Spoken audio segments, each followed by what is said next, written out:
Suamiku mendadak 6 bulan hilang tak pernah pulang ke rumah. Anakku sampai jatuh sakit merindukan ayahnya. Aku dibuat syok saat temukan suamiku di rumah sakit sedang bermesraan dengan seorang wanita hamil. Ternyata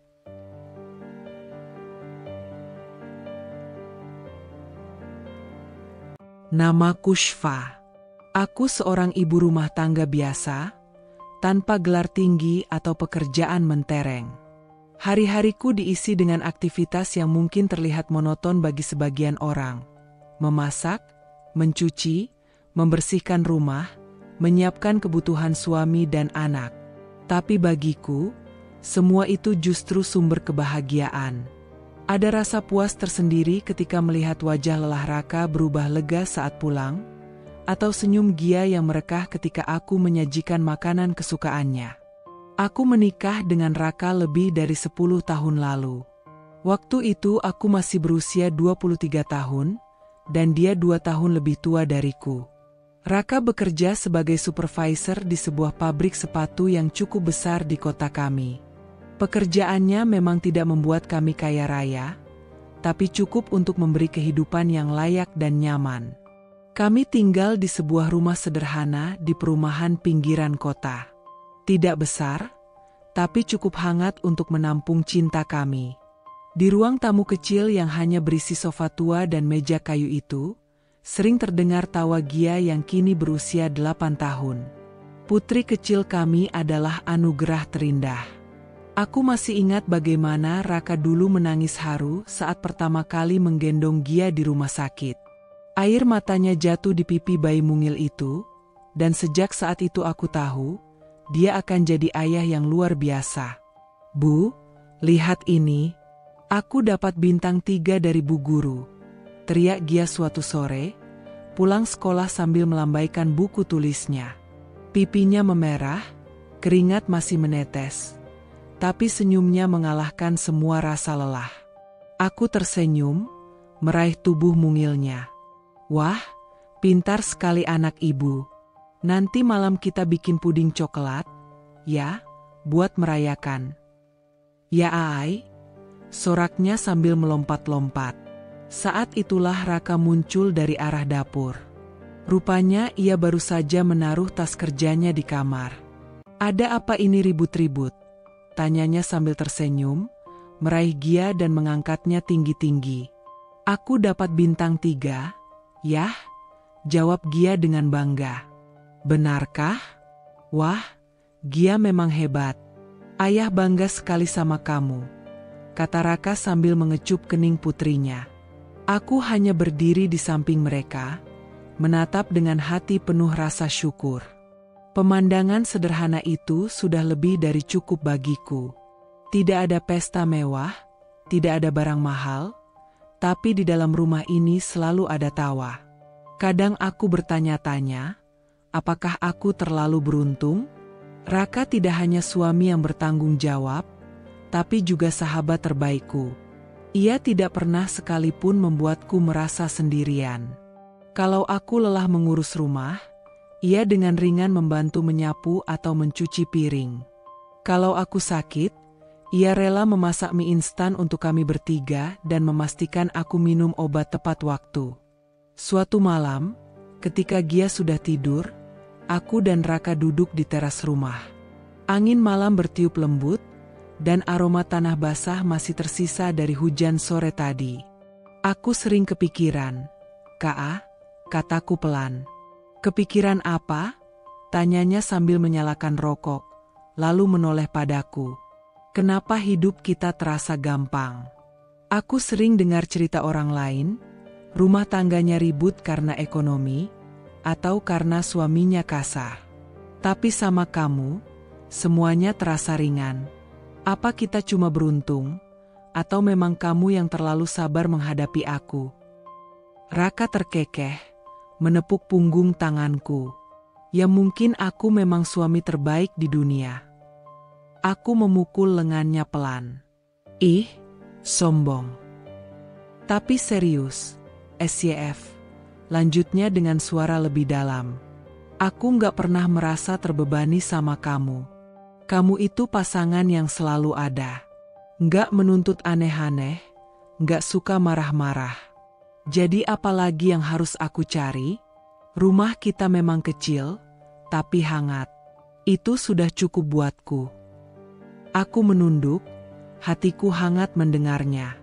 Kata-kata sederhana itu terasa jauh lebih berharga daripada janji-janji manis di awal pernikahan dulu. Hari-hari kami terus berjalan dalam pola yang hampir sama.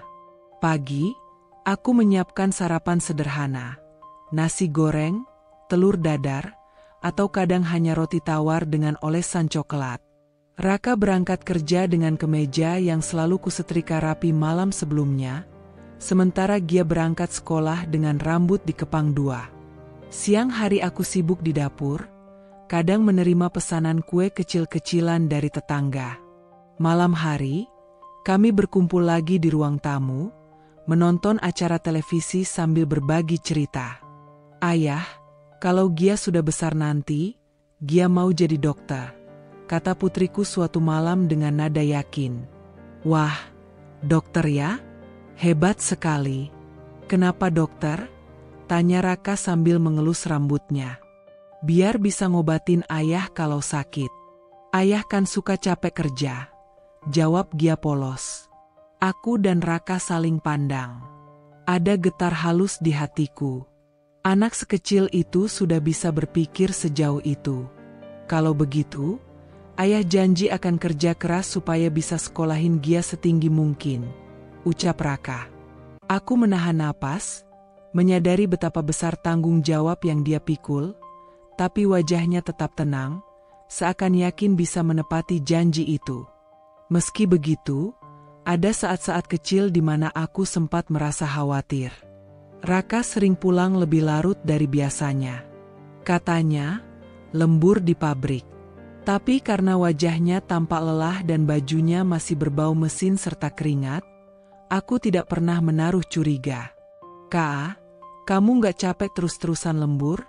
Tanyaku suatu malam sambil menyiapkan teh hangat. Ya capek sih, tapi mau bagaimana lagi? Kalau ada lembur, ya harus ambil. Lumayan buat tambah-tambah biaya sekolah Gia nanti, jawabnya sambil merebahkan diri di sofa. Aku mengangguk, mencoba menenangkan hati. Raka memang selalu memikirkan masa depan anaknya. Dan aku, tugasku hanya percaya. Malam itu, setelah aku menutup jendela dan memastikan Gia tertidur nyenyak, aku kembali ke ruang tamu. Raka sudah terlelap di sofa dengan napas teratur. Aku duduk di sampingnya, menatap wajahnya yang tenang. Dalam hati aku berdoa, semoga kebahagiaan ini bertahan selamanya. Begitulah hari-hariku. Sebagai Syifa, seorang ibu rumah tangga biasa, aku tidak pernah meminta banyak. Hanya rumah kecil yang dipenuhi cinta, seorang suami yang setia, dan seorang anak yang tumbuh sehat. Awalnya, aku mulai merasakan ada yang berbeda dari sikap Raka. Biasanya, sepulang kerja ia selalu ceria, bercerita panjang lebar tentang pekerjaannya di pabrik, tentang mesin yang rusak, pekerja baru yang ceroboh, atau sekadar keluhan soal makan siang kantin yang hambar. Tapi entah mengapa, belakangan ini wajahnya selalu murung. Matanya kosong, seolah ada beban berat yang disembunyikan dariku. Pernah suatu malam, ketika aku menyuguhkan teh hangat kesukaannya, ia hanya mengangguk tanpa senyum. Capek banget, Kak? Tanyaku, mencoba membuka percakapan. Iya, jawabnya singkat. Hanya satu kata. Biasanya, dari pertanyaan sederhana itu, ia bisa mengalir bercerita sepanjang malam. Aku menunggu, berharap ada kalimat berikutnya, tapi ia malah menunduk dan menatap kosong ke arah lantai. Aku menggigit bibir, mencoba menekan rasa tidak nyaman yang mulai menyusup ke dalam hati. Esoknya, saat makan malam, aku kembali mencoba mengajaknya bicara. Gia sedang asyik bercerita tentang sekolahnya. Bu, tadi di kelas Gia ada lomba cepat-cepatan berhitung. Gia kalah sama Dinda. Habisnya Dinda tuh jago banget, kayak kalkulator. Aku tertawa kecil. Nggak apa-apa, sayang. Yang penting Gia sudah berusaha. Raka hanya duduk diam, menatap piringnya. Sendok di tangannya bahkan tak bergerak. Yah, ayah nggak dengerin? Gia cerita loh, tegurku lembut.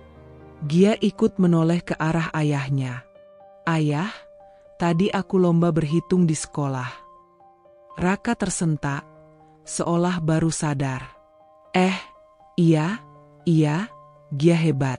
Ayah bangga. Ucapannya terdengar datar, tak sehangat biasanya. Aku merasakan ada yang terlepas dari dirinya. Dulu, mendengar cerita Gia saja sudah cukup membuat matanya berbinar. Tapi kini, entah kenapa semua seperti hambar. Malam itu, setelah Gia tidur, aku memberanikan diri duduk di sampingnya di teras rumah. "Ka," ucapku pelan. "HM?" jawabnya tanpa menoleh. "Ada yang kamu pikirin? Akhir-akhir ini kamu sering diam." Aku jadi khawatir. Ia menarik napas panjang, lalu menghembuskannya keras-keras. "Nggak ada apa-apa, Syf. Aku cuma capek." "Tapi capekmu beda, Ka. Aku kenal kamu. Biasanya kalau capek, kamu tetap bisa cerita sambil bercanda. Sekarang kamu diam terus, murung. Ada masalah di pabrik?" Ia menggeleng, tetap tak menatapku. "Nggak ada." Aku terdiam. Hatiku seperti ditampar jawaban singkat itu. Raka jarang sekali menolak bercerita padaku. Justru selama ini ia selalu bilang aku adalah tempat paling aman untuknya. Tapi sekarang, rasanya aku seperti orang asing di matanya. Hari-hari berikutnya, perubahan itu semakin jelas. Raka sering pulang lebih malam dari biasanya. Dulu, kalau ia harus lembur, selalu mengabariku lewat pesan singkat atau telepon. Sekarang tidak. Aku sering menunggu dengan gelisah, bahkan sampai hampir tengah malam. Begitu tiba di rumah, ia hanya bilang, "Maaf, lembur," lalu langsung masuk kamar. Pernah sekali aku mencoba memeluknya dari belakang saat ia duduk melepas sepatu. "Ka, kalau ada masalah, jangan simpan sendiri. Cerita sama aku. Aku istrimu. Kita kan selalu bareng-bareng dari dulu." Tapi tubuhnya kaku, tak membalas pelukanku. "Syf, aku cuma capek. Jangan banyak tanya dulu, ya." Kalimat itu menusuk jantungku. Puncaknya terjadi pada malam Minggu. Biasanya, malam Minggu jadi waktu keluarga kami. Kadang hanya dengan membeli bakso keliling dan makan bersama di ruang tamu sambil menonton film kartun. Tapi itu selalu jadi momen yang ditunggu-tunggu Gia. "Yah, malam ini kita makan bakso, ya?" pinta Gia penuh harap. Raka yang sedang merapikan kemejanya di lemari hanya menjawab singkat, "Ayah ada urusan, Gia. Lain kali ya." Gia merengut. Ayah nggak pernah mau main sama Gia lagi. Aku menatap Raka tajam. "Urusan apa malam Minggu begini, Ka?" "Teman ngajak ketemu," jawabnya sambil menghindari tatapanku. "Teman?" Suaraku meninggi. "Kenapa nggak bisa ditunda? Gia sudah menunggu kamu dari tadi." Raka terdiam sejenak, lalu berkata lirih, "Aku harus pergi, Syf. Jangan tanya lagi." Aku tercekat. Kata-katanya terdengar seperti dinding yang kokoh, tak bisa kutembus. Setelah pintu rumah tertutup dan suara motornya menghilang di kejauhan, Gia menghampiriku. "Ibu, ayah marah sama kita, ya?" tanyanya polos. Aku berusaha menahan air mata.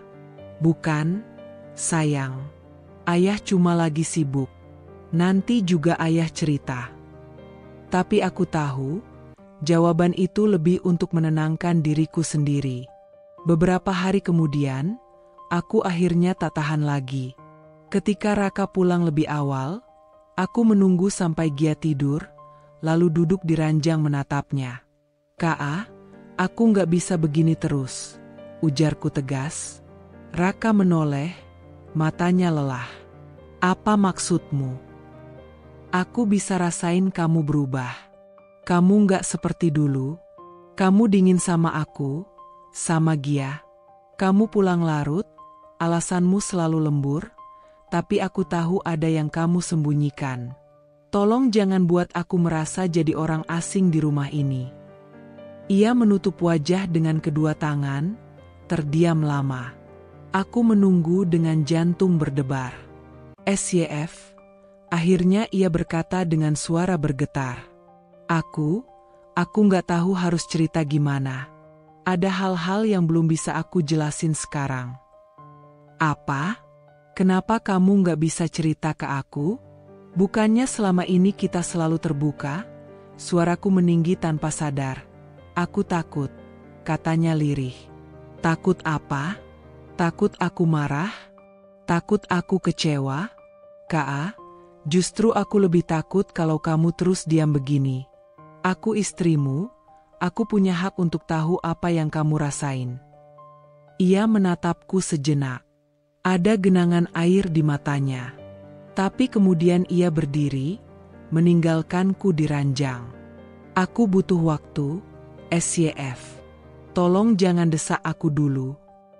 Aku terdiam, dada sesak, air mata menetes tanpa bisa kutahan. 2 minggu berjalan, Raka masih seperti itu. Setiap pulang kerja, dia lebih banyak mengurung diri di kamar. Kalau dulu langkah kakinya selalu terdengar riang, kadang diselingi siulan kecil saat masuk rumah, kini ia hanya masuk dengan wajah muram, melewati ruang tamu tanpa banyak bicara. Gia sering berlari menyambut ayahnya, membawa gambar atau nilai ulangan. "Yah, ini gambar rumah yang Gia buat di sekolah. Bagus, kan?" katanya suatu sore, sambil mengacungkan buku gambar.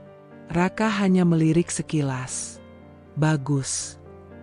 Lalu ia berjalan menuju kamar. Aku melihat Gia menunduk, kecewa. "Kenapa ayah gitu, Bu?" tanyanya pelan. Aku menelan ludah. "Ayah capek, sayang. Jangan sedih. Nanti ayah lihat lagi gambarnya." Tapi aku tahu, alasan itu sudah mulai usang. Malamnya, setelah menidurkan Gia, aku duduk di sisi ranjang, menatap punggung Raka yang menghadap dinding. "Ka," panggilku pelan. "HM?" suaranya malas. "Kamu kenapa sih? 2 minggu ini kamu selalu diam, gak pernah cerita apa-apa. Aku jadi bingung harus bagaimana." Dia menghela napas. Aku bilang capek, SYF. "Capek kerja?" "Iya." Aku menarik selimut, mencoba menahan emosiku. "Tapi kan dari dulu kamu juga kerja. Bedanya, kamu gak pernah begini. Biasanya kamu semangat cerita ini itu. Sekarang kamu pulang langsung diam. Bahkan sama Gia pun kamu gak peduli. Kamu sadar gak kalau anak kita sedih?" Raka terdiam. Bahunya naik turun, menahan napas berat. "Ka, kalau ada masalah, cerita sama aku. Jangan simpan sendiri. Aku istrimu. Kita udah nikah 10 tahun. Apa kamu gak percaya lagi sama aku?" Suaraku bergetar. Lama hening. Lalu perlahan ia berkata lirih, "Aku gak bisa cerita sekarang." Aku menoleh cepat. "Kenapa gak bisa?" "Karena aku takut." Aku tercekat. "Takut sama siapa? Sama aku? Ka, aku ini istrimu. Kenapa kamu harus takut?" Ia menutup wajah dengan kedua tangan, suaranya pecah. "Aku takut kamu kecewa." Aku meraih lengannya, memaksa menyingkirkan tangan itu. "Ka, dengar aku. Apapun masalahmu, aku lebih sakit kalau kamu nutupin." Bukan soal kecewa, tapi soal kepercayaan. Jangan buat aku merasa nggak penting di hidupmu. Raka menatapku lama, matanya sayu. Tapi akhirnya, ia kembali berbalik ke arah dinding. Aku butuh waktu, SYF. Jawaban itu membuat dadaku terasa sesak. Aku terbaring di sampingnya dengan mata terbuka, menatap gelap. Hati ini penuh pertanyaan yang tak berjawab. Beberapa hari kemudian, aku mencoba mencari tahu lewat cara lain. Saat ia mandi, aku memberanikan diri membuka tas kerjanya. Isinya biasa saja, dompet, buku catatan kecil, kotak makan. Tapi ada satu kertas kusu terselip di antara buku. Saat kubuka, ternyata itu catatan lembur dari pabrik. Mataku terpaku. Tanggal-tanggal lembur tidak sesuai dengan hari-hari ketika ia pulang larut. Jantungku berdegup kencang. Jadi selama ini, bukan lembur? Aku buru-buru merapikan kembali sebelum ia keluar. Tubuhku gemetar, seolah baru melakukan dosa besar. Tapi rasa penasaran semakin membakar. Sore itu, aku mencoba bertanya dengan hati-hati. Kak, tadi aku ketemu Bu Reni di warung. Katanya suaminya juga kerja di pabrik. Dia bilang gak ada lembur minggu lalu. Kamu, benar lembur, kan? Raka yang sedang duduk di sofa menegang. Ya, kadang memang gak dicatat. Aku menatapnya lekat-lekat. Kak, jangan bohong. Ia mendengus, lalu bangkit. Aku nggak bohong. Sudahlah, SYF. Jangan banyak tanya. Aku pusing. Aku berdiri, menahan lengannya. Pusing karena apa? Karena aku nanya kebenaran? Kak, kamu bikin aku takut dengan sikapmu. Aku nggak kenal kamu lagi. Raka melepaskan tanganku kasar. Aku bilang jangan tanya dulu. Bentaknya. Suara keras itu membuat Gia yang sedang menggambar di ruang makan menoleh. Matanya melebar ketakutan. Bu, ayah marah. Ya, bisiknya. Aku segera memeluk Gia. Enggak, sayang. Ayah cuma capek. Tapi hatiku hancur. Raka tak pernah membentakku seperti tadi. Malam itu aku duduk sendiri di ruang tamu, menahan tangis. Aku merasa asing di rumahku sendiri. Raka menutup diri rapat-rapat, seakan membangun dinding tinggi di antara kami. Aku merenung, apakah ada orang lain? Atau masalah besar di pekerjaannya? Atau sesuatu yang lebih gelap lagi? Aku benar-benar tak tahu. Yang ku tahu hanyalah, jarak di antara kami semakin melebar, dan aku tak tahu cara menjembataninya. Beberapa hari kemudian, saat mengantar Gia ke sekolah, seorang tetangga, Bu Yanti, sempat berbisik padaku. SYF, suamimu sekarang sering kelihatan di warung kopi dekat jalan raya. Malam-malam. Sama beberapa orang laki-laki. Aku kira lembur. Aku pura-pura tersenyum, meski dadaku seperti ditusuk. Oh iya, Bu. Mungkin habis kerja dia mampir. Tapi dalam hati, kebohongan Raka semakin nyata. Malamnya, aku memberanikan diri menunggu di ruang tamu. Saat Raka pulang agak larut, aku menatapnya tajam. Dari warung kopi, ya? Tanyaku dingin. Ia terdiam, wajahnya pucat.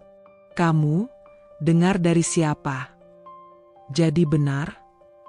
Raka menunduk, lalu berjalan melewatiku tanpa menjawab. Kak, panggilku dengan suara bergetar. Kenapa kamu harus bohong? Apa yang sebenarnya kamu sembunyikan? Dia berhenti di depan pintu kamar, tapi tak menoleh. Aku bilang, jangan tanya dulu. Lalu pintu kamar tertutup. Aku berdiri terpaku, tubuhku gemetar, air mataku mengalir deras.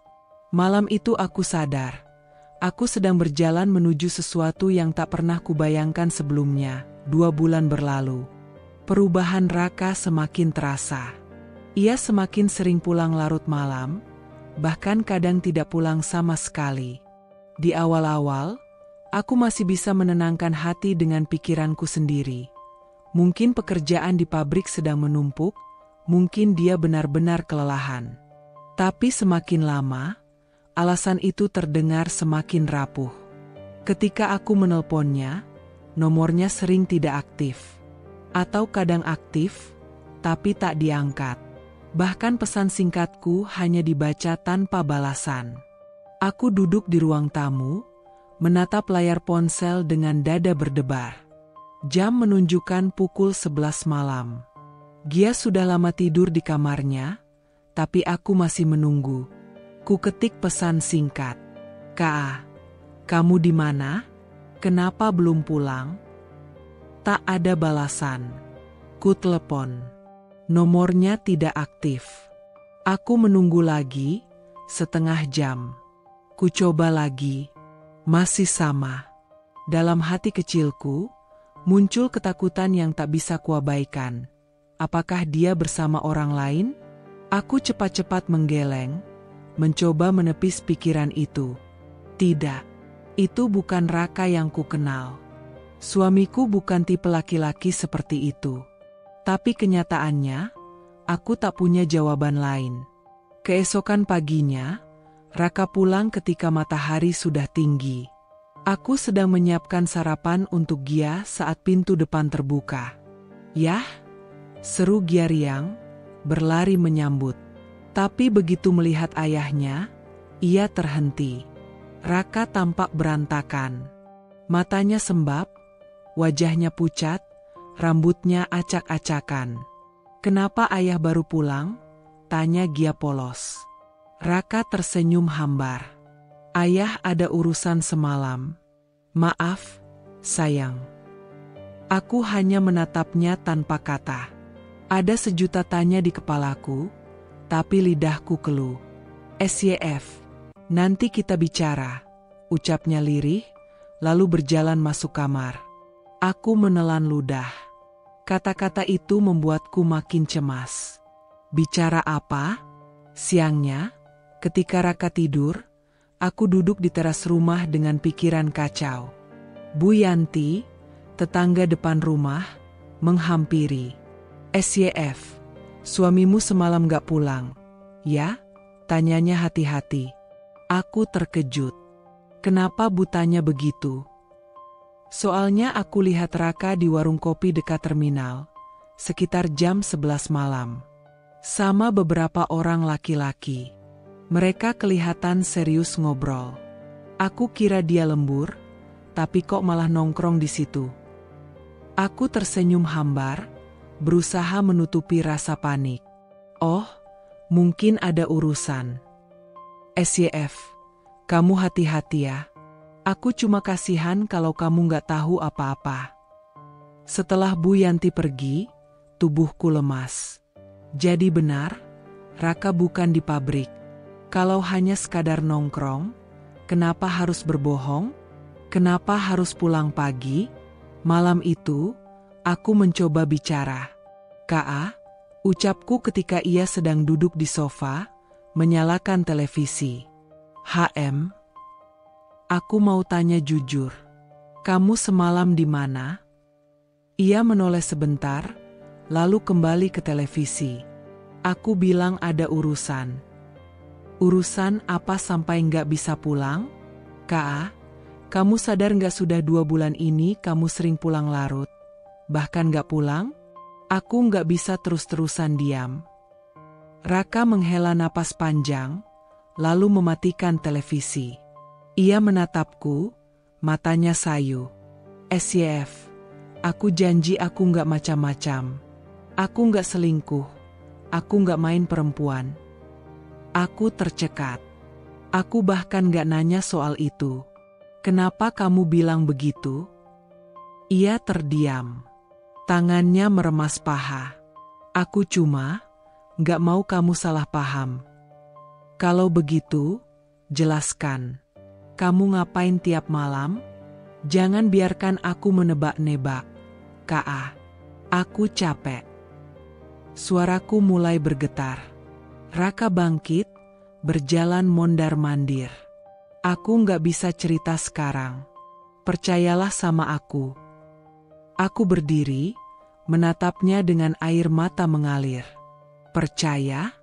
Ka, kamu minta aku percaya, tapi kamu sendiri nggak kasih aku kejelasan. Apa aku ini cuma istri di atas kertas? Kamu pulang seenaknya, pergi tanpa kabar, dan aku harus pura-pura tenang. Suasana tegang. Raka terdiam lama. Lalu akhirnya ia berkata pelan, "Aku, ada masalah di luar kerjaan. Aku nggak bisa ceritain sekarang, tapi ini bukan tentang perempuan. Tolong, Chef, jangan desak aku." Aku terisak. "Kak, aku cuma minta satu hal, jangan hilang dari aku. Jangan biarkan aku menunggu tanpa kepastian." Raka menunduk, wajahnya penuh beban. "Aku janji," katanya lirih.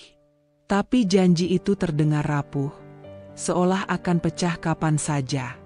Hari-hari berikutnya, kebohongan itu semakin terasa.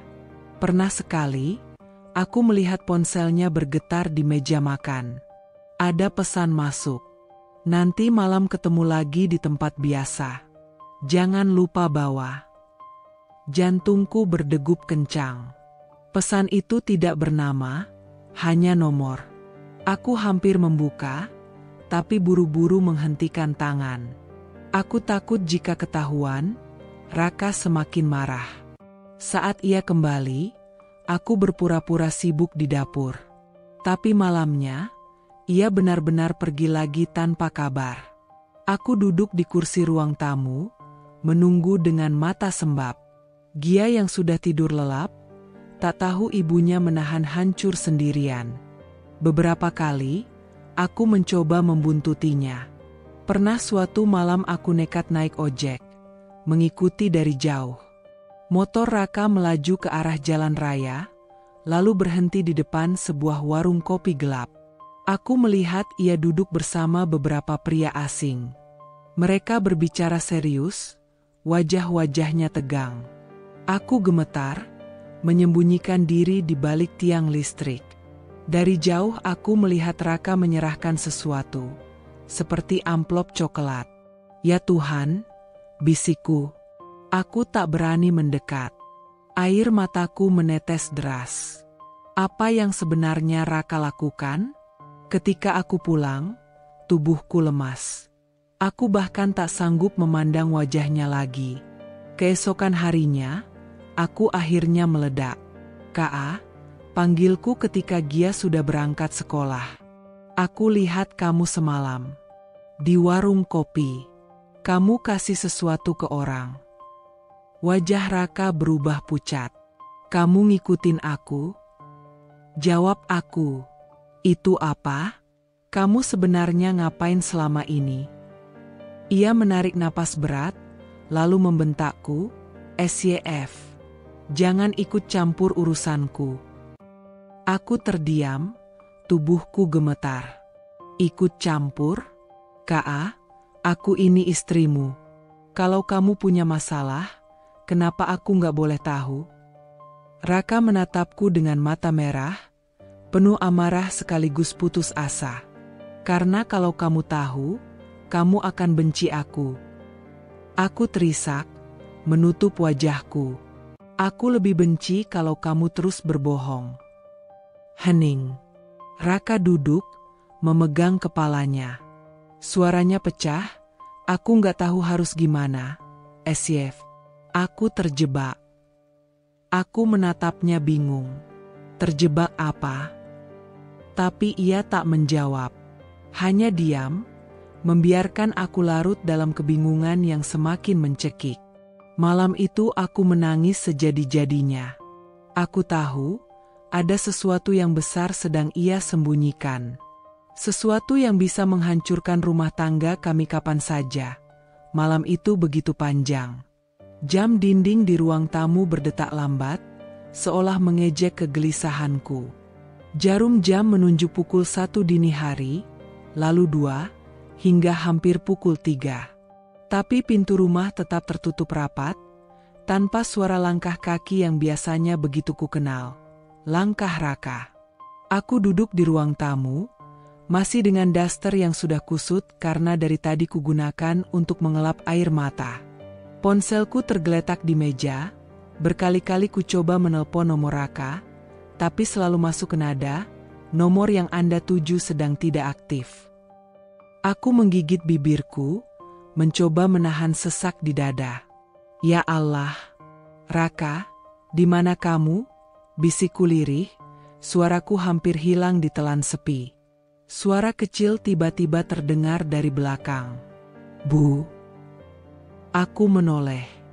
Gia berdiri di depan pintu kamarnya, matanya yang kecil tampak bengkak karena mengantuk. Rambutnya berantakan, dan ia memeluk boneka kelinci kesayangannya erat-erat. Aku buru-buru berdiri, menghapus wajahku dengan telapak tangan agar tak terlihat kacau. Ada apa? Sayang, kok belum tidur lagi? Tanyaku sambil berusaha tersenyum. Gia berjalan menghampiriku dengan langkah gontai. Ia duduk di pangkuanku, lalu bersuara lirih, "Ayah belum pulang, ya?" Pertanyaannya menusuk hatiku. Aku terdiam sejenak, lalu mengangguk pelan. "Iya, Nak, ayah mungkin masih kerja lembur. Tapi tadi siang ayah bilang pulangnya cepat." Mata Gia mulai berkaca-kaca. "Kenapa ayah nggak pulang-pulang? Bu, apa ayah nggak sayang lagi sama kita?" Aku menahan napas, berusaha keras agar air mataku tak jatuh di hadapan putriku. "Jangan bilang gitu, Gia. Ayah sayang banget sama kita. Mungkin ada hal penting yang ayah nggak bisa tinggalin." Gia menunduk, menggenggam kelincinya lebih erat. "Aku kangen ayah." Aku merengkuh tubuh mungilnya ke dalam pelukan, mengusap punggungnya lembut. "Iya, sayang. Ibu juga kangen. Kita doain ayah biar cepat pulang, ya?" Anak itu mengangguk pelan, meski matanya masih basah. Tak lama kemudian, rasa kantuk kembali menyerangnya. Aku menggendongnya masuk ke kamar, menyelimutinya, lalu menatap wajah polosnya yang tertidur sambil masih memeluk boneka. Hatiku hancur. Pukul 5 pagi, aku masih duduk di kursi ruang tamu. Mataku perih karena tak tidur semalaman. Begitu adzan subuh berkumandang, aku langsung mengambil wudhu. Dalam sujud panjang, aku menangis sejadi-jadinya. Ya Allah, kalau Raka sedang dalam bahaya, tolong lindungi dia. Kalau dia sedang tersesat, tolong bimbing dia. Aku nggak tahu apa yang sedang terjadi, tapi hatiku sungguh takut. Usai sholat, aku kembali mencoba menelpon. Masih sama, nomornya tidak aktif. Pagi itu, aku menyiapkan sarapan seadanya. Nasi goreng sederhana untuk Gia, segelas susu hangat. Tapi anak itu hanya mengaduk-aduk makanannya. "Gia, kok nggak dimakan?" tanyaku lembut. "Aku nggak lapar, Bu." Suaranya murung. Aku cuma kepikiran ayah. Aku tersenyum kecut, lalu duduk di sampingnya. "Gia harus makan, biar kuat. Ayah pasti seneng kalau lihat Gia sehat." Anakku mendongak, menatapku dengan mata bening yang penuh pertanyaan. "Bu, kenapa ayah berubah? Dulu ayah selalu cerita sama aku, suka ngajak main, suka bercanda sama ibu. Sekarang, ayah sering gak ada. Aku takut, Bu." Aku terdiam.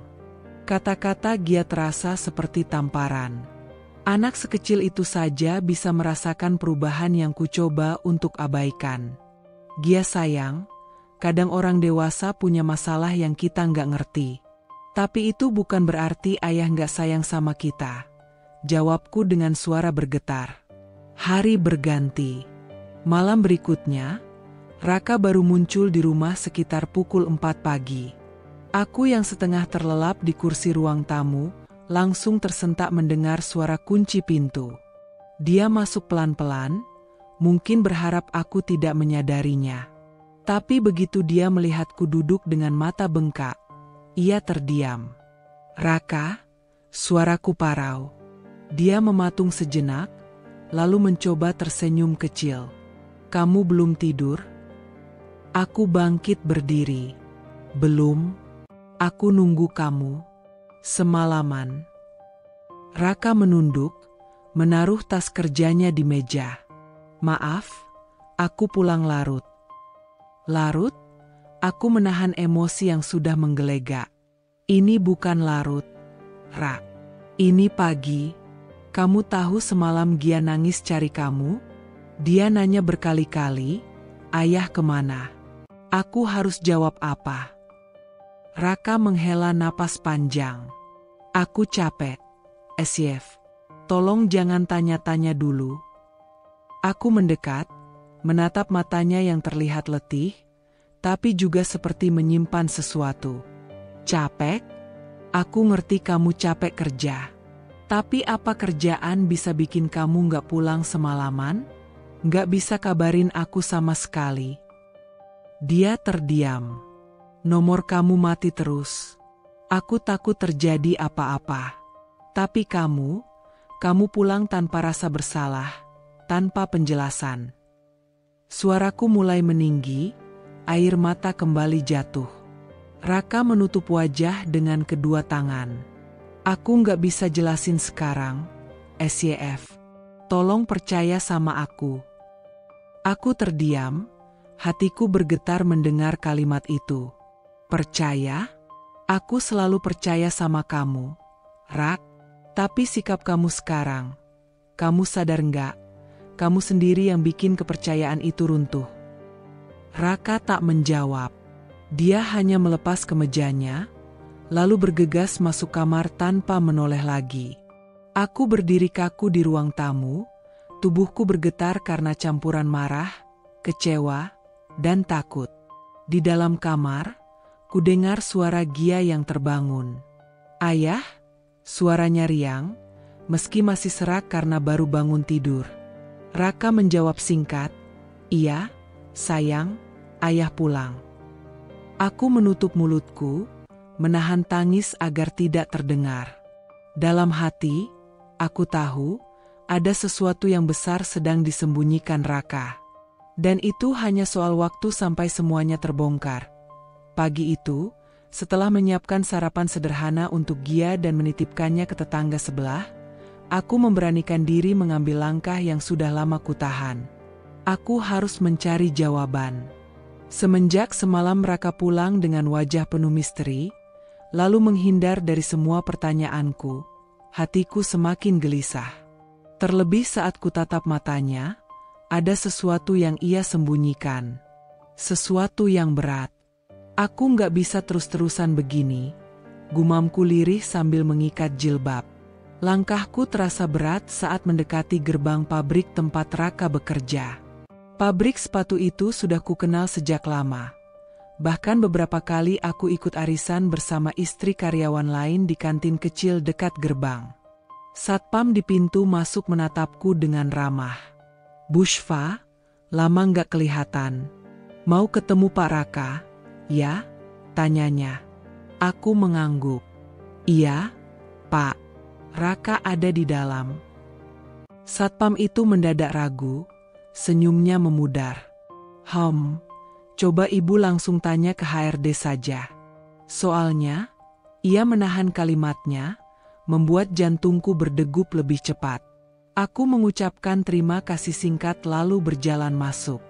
Deru mesin jahit dan suara pekerja bergema di dalam gedung besar itu. Aku menyusuri lorong panjang, menuju ruangan administrasi. Seorang wanita paruh-baya dengan kacamata tebal menyambutku. "Selamat pagi, Ibu. Ada yang bisa dibantu?" "Saya istrinya Raka, supervisor di bagian produksi. Saya ingin ketemu dia," jawabku, berusaha terdengar tenang. Wanita itu membuka berkas di mejanya, lalu menatapku dengan ekspresi bingung. "Raka? Maaf, Bu, tapi Raka sudah beberapa hari tidak masuk kerja." Aku terperangah. "Tidak masuk kerja?" Suaraku meninggi tanpa sadar. "Maksud Ibu apa? Bukankah dia setiap hari lembur di sini? Dia selalu bilang begitu pada saya." Wanita itu menggeleng pelan. "Sejak seminggu lalu dia tidak absen. Kami sudah coba hubungi, tapi nomornya tidak aktif. Kami bahkan mengirim orang ke rumah, tapi katanya beliau sedang sakit." Aku tertegun. "Sakit?" Bibirku bergetar. "Tidak, tidak ada yang sakit di rumah. Dia sehat-sehat saja." Ruangan itu terasa berputar. Telingaku berdengung, mataku panas. Rasanya seperti ditampar kenyataan yang tidak pernah kubayangkan. Aku berjalan keluar kantor dengan langkah gontai. Udara panas menusuk kulit, tapi tubuhku terasa dingin. "Bushfa?" panggil seorang suara. Aku menoleh. Ternyata Bu Rini, istri dari salah satu mandor di pabrik, menghampiriku dengan wajah penuh ragu. "Ya Allah, saya hampir nggak berani ngomong," katanya lirih. Aku menatapnya penuh tanda tanya. "Kenapa, Bu? Ibu tahu sesuatu tentang Raka?" Ia menelan ludah, lalu menunduk. "Saya nggak yakin harus bilang atau enggak. Tapi beberapa teman sempat lihat Raka, bukan di pabrik, Bu. Dia ada di warung kopi dekat terminal, beberapa kali. Katanya sama seorang perempuan." Jantungku seperti diremas. "Perempuan?" Suaraku hampir hilang. Bu Rini mengangguk pelan. "Saya nggak tahu siapa dia. Tapi, wajahnya masih muda. Orang-orang sempat bisik-bisik, tapi nggak ada yang berani cerita ke Ibu." Aku berdiri kaku. Kata-kata itu seperti pisau yang menghujam dadaku berkali-kali. Antara ingin percaya, tapi juga takut bahwa semua benar adanya. "Maafkan saya kalau menambah beban Ibu." Bu Rini mencoba menyentuh lenganku. Aku menggeleng, menahan tangis. "Tidak, Bu. Justru saya berterima kasih. Lebih baik saya tahu daripada terus dibohongi." Sepulang dari pabrik, aku berjalan tanpa arah. Rasanya kakiku berat melangkah, tapi hatiku lebih berat lagi. Jalanan ramai, motor dan mobil lalu lalang, tapi di kepalaku hanya ada satu nama, Raka. "Kenapa, Rak? Kenapa kamu berubah sejauh ini?" bisikku sambil menahan isak. Sampai di rumah, dia langsung menyambut dengan riang. "Bu, Ayah udah pulang." Aku tercekat. Bagaimana aku harus menjawab? Aku hanya bisa tersenyum kaku, menggeleng pelan. Gia cemberut. "Ayah janji mau ajarin aku bikin pesawat kertas. Tapi Ayah bohong terus." Hatiku perih mendengar itu. Aku meraih bahunya. "Gia sayang, Ayah mungkin lagi sibuk. Jangan marah, ya?" Anakku menunduk, lalu masuk ke kamar dengan wajah kecewa. Aku menutup mata, air mata akhirnya tumpah. Bukan hanya sebagai istri, aku juga merasa gagal sebagai ibu. Bagaimana bisa aku menjaga senyum anakku kalau rumah ini dipenuhi ketidakpastian? Malam itu, aku menunggu Raka pulang lagi. Pukul 10, belum ada kabar. Pukul 11, masih sepi. Aku menyalakan ponsel, mencoba menelpon sekali lagi. Masih tidak aktif. Hatiku berdebar. Bayangan Bu Rini muncul di kepalaku, warung kopi, terminal, seorang perempuan muda. Aku menggenggam ponsel erat-erat. Kalau benar kamu bersama perempuan lain, Raka, bagaimana aku harus jelaskan ini ke Gia? Bagaimana aku harus jelaskan ini ke diriku sendiri? Tangisku pecah malam itu, lebih keras dari malam-malam sebelumnya. Aku tidak lagi hanya menunggu suami yang pulang terlambat. Aku sedang menunggu kebenaran, meski aku tahu kebenaran itu mungkin akan menghancurkan hidupku. Hari-hari berikutnya terasa seperti berjalan di atas bara. Setiap detik yang lewat adalah siksaan. Aku mencoba bertahan, mencoba tetap tegar di depan Gia, tapi di dalam hatiku sudah seperti reruntuhan.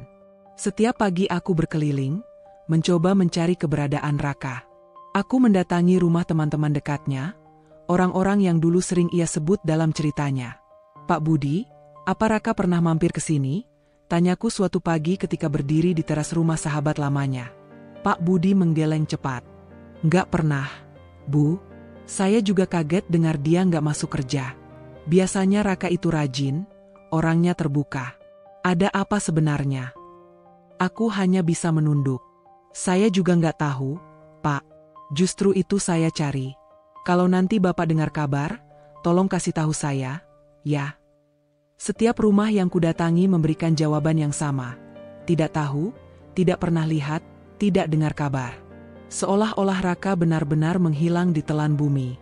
Di rumah, keadaan lebih menyiksa. Gia semakin murung. Anak sekecil itu sudah bisa merasakan kehilangan yang begitu besar. "Bu," suaranya lirih suatu malam ketika aku tengah menemaninya tidur. Aku menoleh. "Iya, sayang." Gia menggenggam tanganku erat. "Kenapa ayah nggak pulang-pulang? Apa ayah marah sama aku?" Pertanyaan itu menyesakkan. Aku buru-buru menggeleng, meski air mata sudah membasahi pipi. "Tidak, sayang. Ayah nggak marah sama kamu. Ayah sayang banget sama kamu. Mungkin ayah lagi ada urusan penting. Tapi kenapa ayah nggak bilang?" Gia mulai terisak. "Aku tiap malam mimpi ayah pergi, terus nggak balik lagi. Aku takut, Bu." Aku langsung memeluk tubuh mungilnya, menepuk-nepuk punggungnya pelan. "Jangan takut, Nak. Ada ibu di sini. Ibu janji, apapun yang terjadi, ibu nggak akan ninggalin kamu." Tangisan Gia semakin kencang, membuat dadaku semakin sesak. Malam itu aku menangis bersama anakku, dua hati yang sama-sama kehilangan sandaran. Hari ke-13 tanpa kabar, aku sudah tidak bisa hanya menunggu. Malam itu, setelah Gia tertidur, aku duduk di ruang tamu dengan secangkir teh dingin yang tak tersentuh. "Kalau terus diam, aku bisa gila," gumamku lirih. Aku teringat pada cerita Bu Rini tentang warung kopi di dekat terminal. Kata-katanya terus menghantuiku. Mungkin di sanalah aku bisa menemukan jawaban, atau setidaknya petunjuk kecil. Keesokan harinya, aku meninggalkan Gia pada tetangga, berpura-pura ada urusan belanja. Padahal aku melangkahkan kaki ke terminal. Udara panas menusuk kulit, suara bising kendaraan membuat kepalaku pening. Aku berjalan menyusuri deretan warung kopi di pinggir jalan. Mataku meneliti setiap wajah pengunjung. Di sebuah warung kecil dengan lampu redup, aku memberanikan diri masuk. Aroma kopi hitam dan rokok menyeruak. "Permisi, Bu." Aku menyapa pemilik warung, seorang perempuan tua berambut putih yang tengah mengelap gelas. Perempuan itu menoleh. "Iya, Mbak, mau pesan?" Aku menggeleng. "Saya mau tanya, apa Ibu sering lihat seorang pria datang ke sini? Namanya Raka. Badannya tinggi, kulitnya sawo matang, biasanya pakai seragam pabrik." Perempuan itu terdiam sejenak, lalu menghela napas panjang. "Raka? Iya, sering. Beberapa kali dia duduk di situ, tunjuknya ke bangku dekat jendela. Jantungku berdegup kencang. Sendiri? Atau sama siapa?" Pemilik warung menatapku lekat-lekat, seolah ragu mau bicara. "Biasanya, sama seorang perempuan muda. Rambut panjang, sering pakai jaket denim. Mereka terlihat dekat." Kakiku seakan goyah, dunia berputar. "Dekat?" tanyaku parau. "Ngobrol mesra, ketawa-ketawa. Kadang malam-malam, kadang siang. Beberapa orang di sini juga tahu," jawab perempuan itu pelan. Aku menutup mulut, menahan isak. Air mata jatuh tanpa bisa kubendung. "Maaf, Mbak. Saya cuma jujur. Saya nggak tahu siapa perempuan itu, tapi jelas mereka sering datang bareng." Aku mengangguk kaku. "Terima kasih, Bu." Suaraku nyaris hilang. Aku berjalan pulang dengan langkah tak tentu arah. Di tengah keramaian terminal, aku merasa sendirian. Kata-kata perempuan itu terus berputar di kepalaku. Sering datang, ngobrol mesra, bersama perempuan muda. Sesampainya di rumah, Gia langsung menyambutku. "Bu, ayah udah pulang?"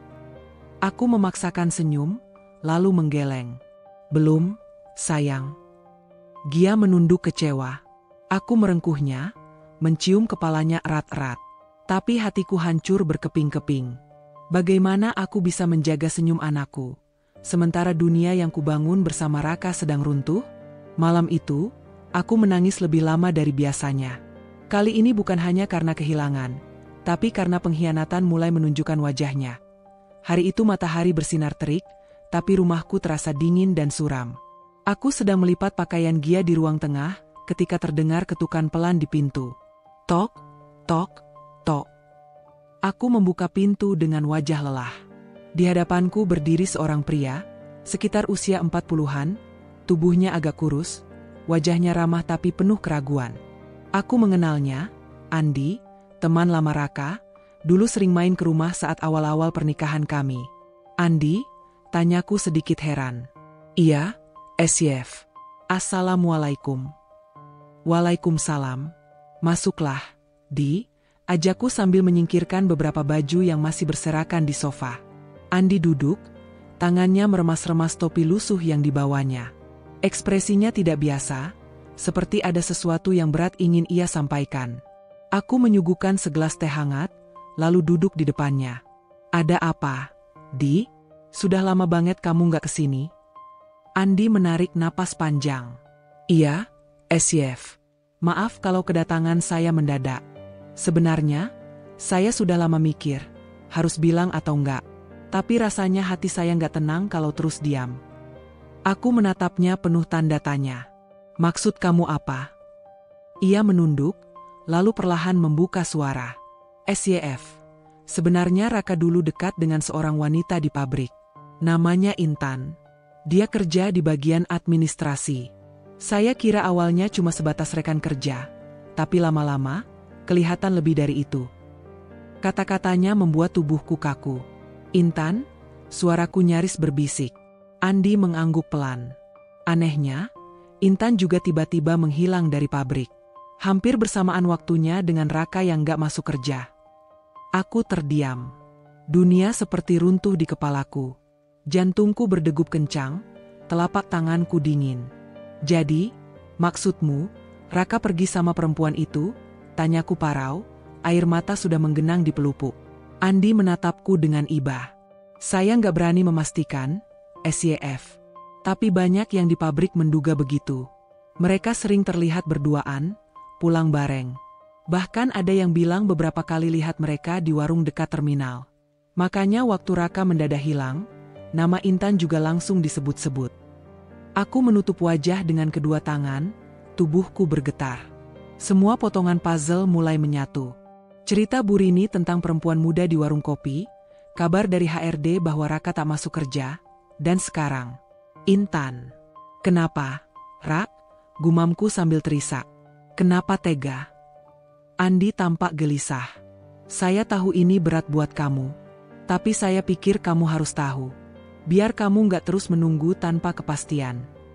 Aku menurunkan tanganku, menatapnya dengan mata basah. "Terima kasih, Di. Meski menyakitkan, setidaknya aku sekarang tahu arah kemana harus mencari." Andi mengangguk pelan. "Kalau kamu butuh bantuan, kabari saya. Saya juga kasihan sama Gia, anak sekecil itu harus merasakan kehilangan begini." Mendengar nama Gia disebut, air mataku semakin deras. Aku membayangkan wajah polos putriku, yang tiap malam masih menunggu ayahnya pulang. Sore itu, setelah Andi pamit, aku duduk termenung di ruang tamu. Gia menghampiriku dengan rambut kusut dan boneka kelincinya di tangan. "Bu," panggilnya lembut. Aku tersadar, segera mengusap air mata. "Iya, sayang." Gia memiringkan kepalanya, menatapku dengan polos.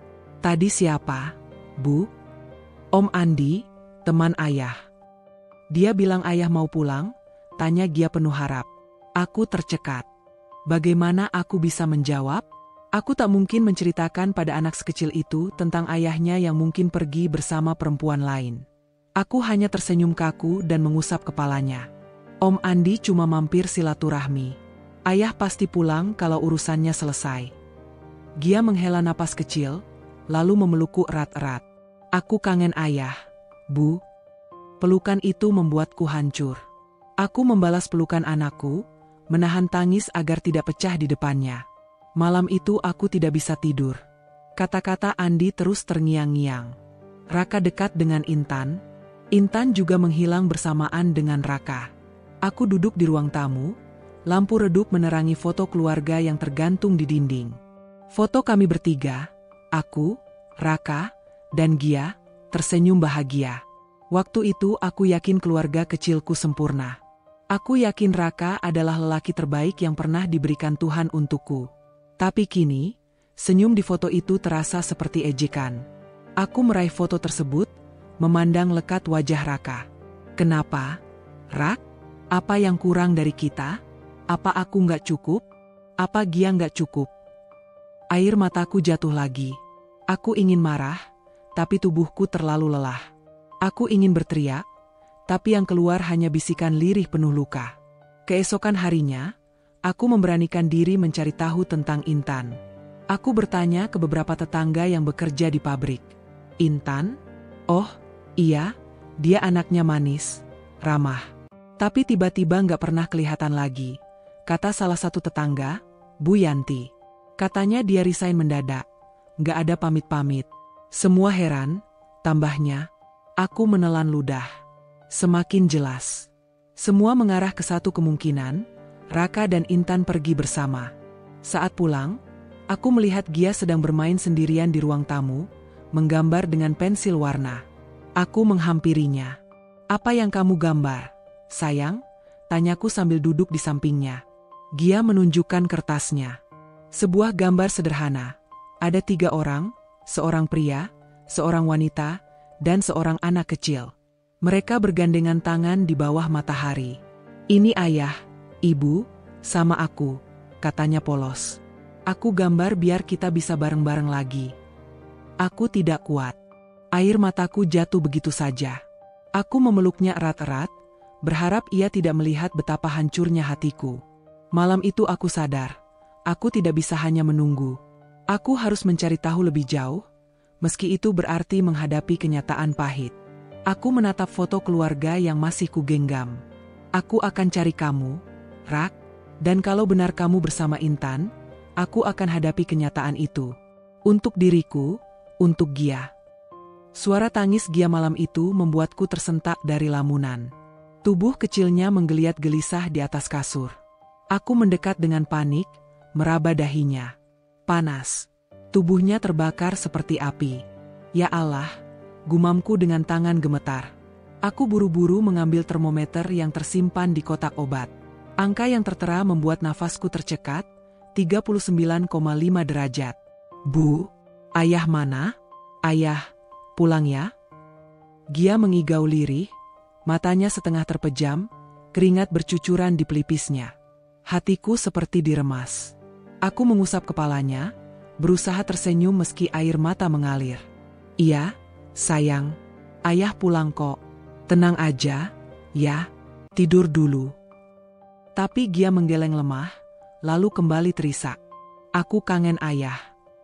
Suara itu menghancurkan seluruh pertahananku. Aku tak lagi kuat menahannya. Air mataku jatuh deras, membasahi selimut. Aku memeluk tubuh mungilnya erat, berulang kali berbisik doa. Aku tahu, aku tidak bisa hanya duduk menunggu. Dengan tergesa, aku membungkus tubuh Gia dengan selimut, lalu menggendongnya keluar rumah. Malam itu jalanan sepi, hanya suara serangga dan lampu jalan yang temaram. Aku memanggil ojek online dengan tangan gemetar. Cepat, Pak, ke rumah sakit.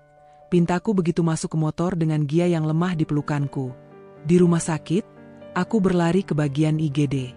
Dok, tolong anak saya, panas tinggi dari tadi malam, ucapku terbata-bata. Perawat segera mengambil alih Gia dari pelukanku, membaringkannya di ranjang kecil, lalu memasang infus. Aku berdiri terpaku, tubuhku ikut lemas melihat jarum menembus kulit halus putriku. Gia meringis kecil, lalu kembali terpejam. Anaknya sudah berapa lama panas? Bu, tanya dokter dengan nada tegas. Sejak sore, Dok. Tapi tadi malam makin tinggi. Dia juga mengigau terus, panggil-panggil ayahnya. Dokter menatapku sejenak, lalu menulis di catatan medis. Kami curiga ini demam berdarah atau tifus. Bu, harus segera kami lakukan pemeriksaan darah. Sementara, tetap tenang ya. Jangan sampai anak merasa ditinggalkan. Aku mengangguk pelan, meski rasanya kakiku hampir goyah. Beberapa jam kemudian, aku duduk di kursi tunggu koridor rumah sakit. Tubuhku terasa kosong. Suara langkah kaki perawat, suara mesin monitor, semua terdengar sayup. Di kepalaku hanya ada satu hal, aku sendirian. Biasanya, jika ada musibah seperti ini, Raka pasti ada di sisiku. Ia yang akan mengurus administrasi, menenangkan aku, menggenggam tanganku dan berkata semuanya akan baik-baik saja. Tapi sekarang, aku hanya ditemani dinginnya dinding rumah sakit dan tangis dalam hati. Aku memejamkan mata, air mataku menetes. Ya Allah, kuatkan aku. Aku harus tegar demi Gia. Meski aku sendirian. Beberapa saat kemudian, suara kecil membuyarkan lamunanku. Bu. Aku segera masuk ke ruang rawat. Gia membuka matanya yang sembab, menatapku dengan lemah. Aku sakit ya, Bu? Tanyanya pelan. Aku tersenyum getir, duduk di sampingnya dan mengusap rambutnya. Iya, sayang. Tapi nggak apa-apa, bentar lagi sembuh kok. Dokter baik, ya? Mereka bantuin kamu biar sehat lagi. Gia mengangguk kecil, lalu menggenggam tanganku erat. Bu, ayah tahu nggak aku sakit? Pertanyaan itu menusuk jantungku. Aku menunduk, tak sanggup menjawab. Pasti ayah datang, kan? Aku mau ayah di sini, lanjutnya dengan mata berkaca-kaca. Aku tersenyum paksa, menahan tangis. Iya, Nak. Ayah pasti tahu. Kamu jangan khawatir. Yang penting kamu sembuh dulu, ya. Gia menutup mata kembali, tapi air matanya mengalir. Aku hanya bisa membelai rambutnya sambil berdoa dalam hati, semoga Tuhan memberi kekuatan pada anak sekecil itu. Di luar ruangan, aku kembali duduk sambil menatap ponselku. Nomor Raka ku telpon berkali-kali. Masih sama, tidak aktif. Pesan-pesan yang kukirim tidak pernah terbaca. Raka, bisikku lirih, penuh kemarahan bercampur putus asa. Kalau kamu dengar ini, anakmu sakit. Anakmu butuh kamu. Tapi di mana kamu sekarang? Sama siapa kamu? Aku menggertakkan gigi, menahan emosi yang bercampur dengan keputusasaan. Aku benar-benar ingin marah, berteriak, menghujat. Tapi aku hanya bisa duduk di kursi tunggu rumah sakit itu, dengan hati yang remuk. Malam semakin larut. Aku masih di rumah sakit, bersandar di kursi dengan kepala terkulai. Rasa kantuk bercampur lelah membuat tubuhku nyaris roboh. Tapi setiap kali Gia bergerak atau memanggilku pelan, aku segera terbangun. Aku di sini, Nak, ucapku setiap kali tangannya meraba-raba udara, mencari genggamanku. Aku menatap wajahnya yang pucat, tubuhnya yang ringkih dengan selang infus. Lalu pikiranku kembali pada Raka. Lelaki yang dulu kujadikan sandaran hidup, kini justru membuatku menanggung semua sendirian. Aku menarik napas panjang, lalu berbisik lirih pada diriku sendiri. Mulai sekarang, aku harus kuat. Meski Raka nggak ada, aku yang akan jadi ayah sekaligus ibu buat Gia. Aku yang akan jaga dia, apapun yang terjadi. Air mataku jatuh lagi. Tapi kali ini, di balik tangis itu, ada sebuah tekad yang mulai tumbuh. Waktu berjalan seperti lukisan yang warnanya memudar sedikit demi sedikit. 6 bulan. 6 bulan Raka tak memberi kabar. 6 bulan aku menunggu jawaban yang tak kunjung datang. 6 bulan pula aku belajar menata nafas tiap pagi sambil menengadahkan harap yang semakin tipis. Awalnya aku pikir ini hanya masa sulit yang akan berlalu. Mungkin Raka hanya sedang hilang untuk sementara, lalu akan kembali membawa alasan dan pelukan yang menenangkan. Tapi hari demi hari, minggu demi minggu, harap itu semakin pudar. Yang tersisa bukan hanya kesedihan, itu sudah pasti, melainkan juga kebutuhan. Makanan, uang sekolah Gia, biaya rumah sakit yang masih tersisa tagihannya, dan utang kecil-kecilan yang kerap menggerayangi pikiran. Aku tidak punya pilihan selain bangkit. Menunggu tidak lagi cukup. Pagi itu aku membuka lemari kecil tempat menyimpan beberapa kain perca warisan ibu. Jarum dan benang, mesin jahit tua milik mertua yang dulu hanya dipakai sesekali, kini kukeluarkan dan kubersihkan sampai kinclong.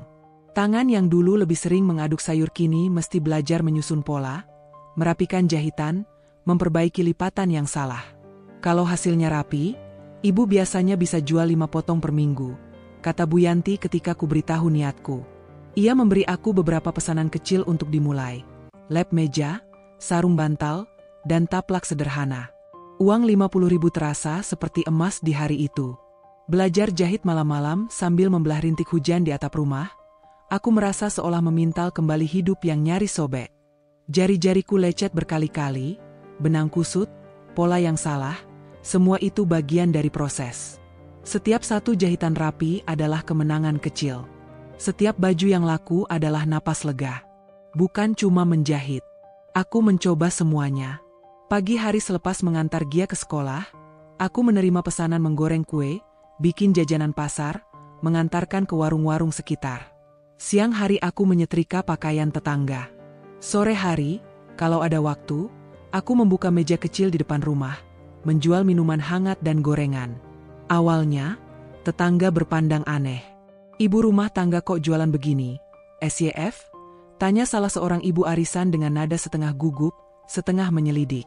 Aku hanya tersenyum, menyodorkan seikat kentang goreng hangat.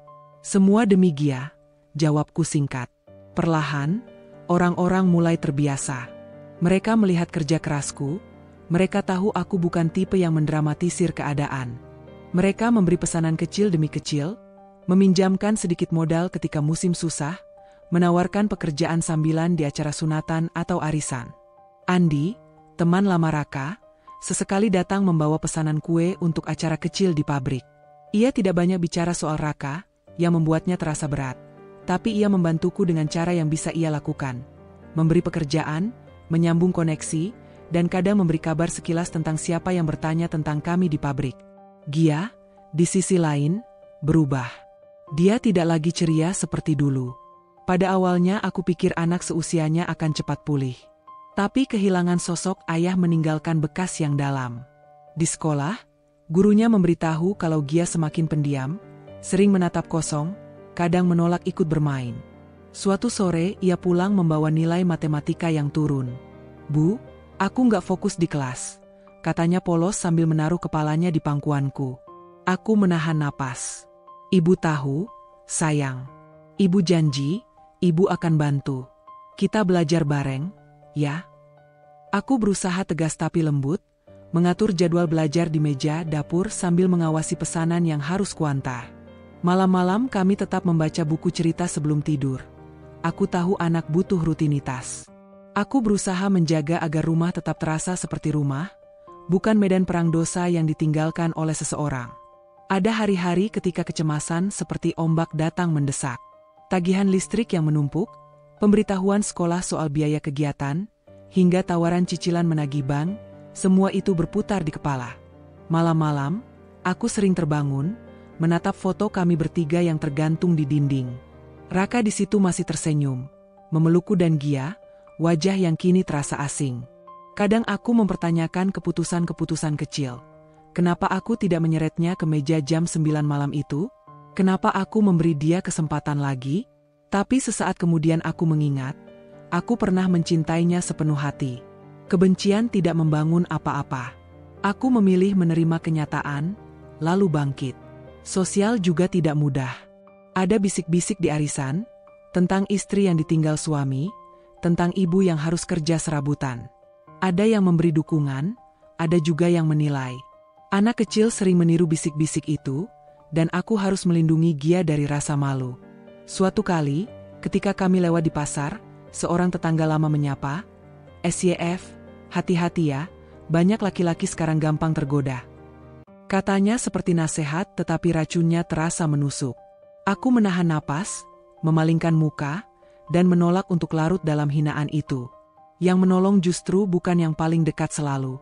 Ada beberapa pelanggan yang menjadi teman, ada pemilik toko kain yang menawari sisa bahan bagus dengan harga miring, ada pemuda di seberang jalan yang bantu mengantar pesanan ketika aku kewalahan. Kebaikan kecil itu membuat hari-hari berat terasa lebih ringan. Ada juga momen-momen harapan kecil. Suatu sore, ketika aku sedang menjahit di teras, ponselku berdering. Nomor tak dikenal. Jantungku berdebar, berharap itu Raka. Kupanggil, suaraku bergetar, tapi yang terdengar hanya suara pria di lain ujung yang menanyakan tentang pesanan kue untuk acara kantor. Aku tertawa getir, bukan karena lucu, tetapi karena sedih. Hidup harus terus berjalan meski ketiadaan masih menggantung. 2 kali dalam 6 bulan ada jejak samar. Seseorang menanyakan tentang Raka di warung. Terakhir lihat dia di bus kota, katanya mau keluar kota, ujar seorang tukang ojek. Seketika aku terkejut, lalu bergegas mencari, mengecek terminal, menanyakan sopir bus. Tapi semua jawaban kembali kabur. Ada yang bilang, tidak ada kejelasan. 6 bulan tanpa kepastian juga mengajarkanku hal lain. Bagaimana menjadi ibu sekaligus ayah. Mengantar Gia ke sekolah, menjadi relawan orang tua, menemani rapat guru, menenangkan saat ia murung, mengatur keuangan, dan tetap menyiapkan bekal yang cukup. Semua dilakukan sambil bekerja berkali-kali lipat. Tubuh lelah memang. Tapi ada semacam kebanggaan saat melihat Gia tertawa kecil karena lelucon receh yang kuguraukan sambil menggoreng bakwan. Di malam-malam sepi, aku berbicara pada diri sendiri, pada foto Raka, pada langit, meminta kekuatan. Kalau kamu pulang, ceritakan semuanya. Kalau tidak, ibu tetap akan melindungi Gia. Aku akan lakukan apapun demi anakku. Ucap itu sering kubisikkan, seperti janji yang menambal luka. Entah di mana Raka sekarang. Apakah ia bahagia? Apakah ia menyesal? Pertanyaan-pertanyaan itu tak selalu butuh jawaban saat aku menekan jarum mesin jahit. Ada pekerjaan menunggu, ada anak yang perlu makan, ada tagihan yang harus dibayar. Sementara itu, kehidupan harus terus dilanjutkan. Dijahit pelan-pelan menjadi kain baru yang kuat, untuk aku dan Gia. Gia sudah jauh lebih baik secara fisik. Tubuhnya yang sempat ringkih kini mulai pulih. Pipinya kembali berisi, tawanya kadang terdengar. Tapi aku tahu, luka di dalam hatinya tidak semudah itu sembuh. Trauma kehilangan ayahnya masih menghantui, dan aku bisa melihat jelas betapa anak sekecil itu menyimpan duka yang berat. Pagi itu, aku datang menjemput Gia di sekolah. Ia keluar dari gerbang bersama teman-temannya. Anak-anak lain berlari riang, ada yang langsung dipeluk ayahnya, ada yang digendong tinggi-tinggi sambil tertawa. Gia berjalan pelan, wajahnya tanpa ekspresi. Aku melambai. Gia, sini sayang. Dia berlari kecil ke arahku, tapi bukan dengan wajah bahagia. Saat aku membungkuk untuk meraih tangannya, matanya berkaca-kaca. Kenapa, nak? Tanyaku lembut. Gia menunduk. Aku iri sama Lala, sama Riko, sama teman-teman yang dijemput ayahnya. Kenapa ayah nggak jemput aku lagi, Bu? Suaranya bergetar. Hatiku serasa diremas. Aku menarik napas panjang, menahan air mata. Aku tahu aku harus tetap kuat di depannya. Aku membelai rambutnya. Ayah, sedang jauh. Nak, tapi ibu kan selalu ada di sini buat kamu. Jawabku, meski suaraku nyaris pecah. Gia mendongak, menatapku dengan tatapan yang begitu dalam untuk anak seusianya. Tapi aku mau ayah. Semua anak punya ayah, Bu. Aku juga mau. Aku tidak sanggup menjawab. Hanya memeluknya erat, membiarkan air matanya membasahi bajuku. Malamnya, setelah menidurkan Gia, aku duduk sendirian di ruang tamu. Lampu temaram membuat bayangan panjang di dinding. Aku menatap foto lama yang masih tergantung. Aku, Raka, dan Gia tersenyum di taman kota. Seolah-olah itu keluarga lain, bukan aku. Aku berbisik pada foto itu, Raka, apa kamu tahu anakmu seperti ini sekarang? Apa kamu tega melihatnya menunggu tanpa jawaban? Kalau kamu memang memilih pergi, kenapa nggak jujur sejak awal? Kenapa harus meninggalkan luka sebesar ini? Air mataku mengalir deras. Aku marah, kecewa, tapi yang paling kuat adalah rasa sakit karena melihat Gia kehilangan sosok yang seharusnya jadi pelindungnya. Beberapa hari kemudian, aku mendapat kabar dari wali kelas Gia. Saat aku datang menjemput, Bu Guru memintaku masuk sebentar ke ruangannya. Bu Shfa, saya ingin bicara soal Gia, katanya hati-hati. Jantungku berdebar. Ada apa dengan Gia, Bu? Beliau tersenyum tipis, lalu menatapku penuh empati. Gia anak yang cerdas, rajin. Tapi akhir-akhir ini, dia sering melamun di kelas. Kadang dia menangis diam-diam. Saat saya tanya, jawabannya selalu sama, dia rindu ayahnya. Aku menunduk, menggenggam ujung jilbabku erat. Saya tahu, Bu, saya berusaha sekuat mungkin. Tapi saya juga bingung harus menjelaskan apa ke Gia. Guru itu menghela napas. Saya mengerti, Bu. Saya hanya ingin ibu tahu kondisinya. Mungkin Gia butuh perhatian ekstra. Kalau ibu mau, sekolah bisa merekomendasikan konselor anak, supaya Gia bisa bicara dan menyalurkan perasaannya. Aku mengangguk pelan. Terima kasih, Bu. Saya akan pikirkan. Keluar dari ruang guru, aku melihat Gia menunggu di luar kelas, memeluk tasnya erat. Senyumnya kecil saat melihatku, tapi matanya tetap sembab. Aku berusaha menatapnya penuh kasih. Yuk pulang, sayang. Malam itu, aku memutuskan untuk berbicara langsung dengan Gia. Kami duduk di ranjangnya, ditemani boneka beruang kesayangannya. Gia sayang, aku menggenggam tangannya. Ibu tahu kamu kangen ayah. Ibu juga kangen. Gia menatapku, matanya berkaca-kaca. Tapi kenapa ayah nggak pulang-pulang? Bu, apa ayah nggak sayang sama kita lagi? Pertanyaan itu menusuk jantungku. Aku ingin berteriak, ingin menyalahkan Raka, tapi aku tahu itu hanya akan menambah luka Gia. Aku menelan ludah, menahan air mata. Bukan begitu, Nak. Ayah sayang sama kamu. Sangat sayang. Tapi kadang orang dewasa melakukan hal-hal yang gak bisa kita mengerti. Mungkin sekarang ayah lagi jauh, dan belum bisa pulang. Tapi jangan pernah ragu kalau ayah mencintaimu. Gia menggeleng pelan. Tapi aku mau ayah sekarang. Bu, bukan nanti. Aku gak suka lihat teman-teman punya ayah, sementara aku gak. Aku memeluknya erat. Aku ngerti, sayang, aku ngerti banget. Kamu boleh nangis kalau sedih. Kamu boleh marah juga. Tapi ibu janji, ibu gak akan ninggalin kamu. Kita berdua, ya? Ibu dan Gia. Kita saling jaga. Gia terisak di pelukanku. Ibu jangan pergi juga ya. Hatiku hancur, tapi aku mengangguk tegas sambil menahan tangis. Ibu janji, sayang. Ibu gak akan kemana-mana. Sejak malam itu, aku semakin sadar, luka Gia bukan sekadar tentang kehilangan ayahnya. Ini tentang rasa ditinggalkan, rasa tidak berharga, rasa berbeda dari anak-anak lain.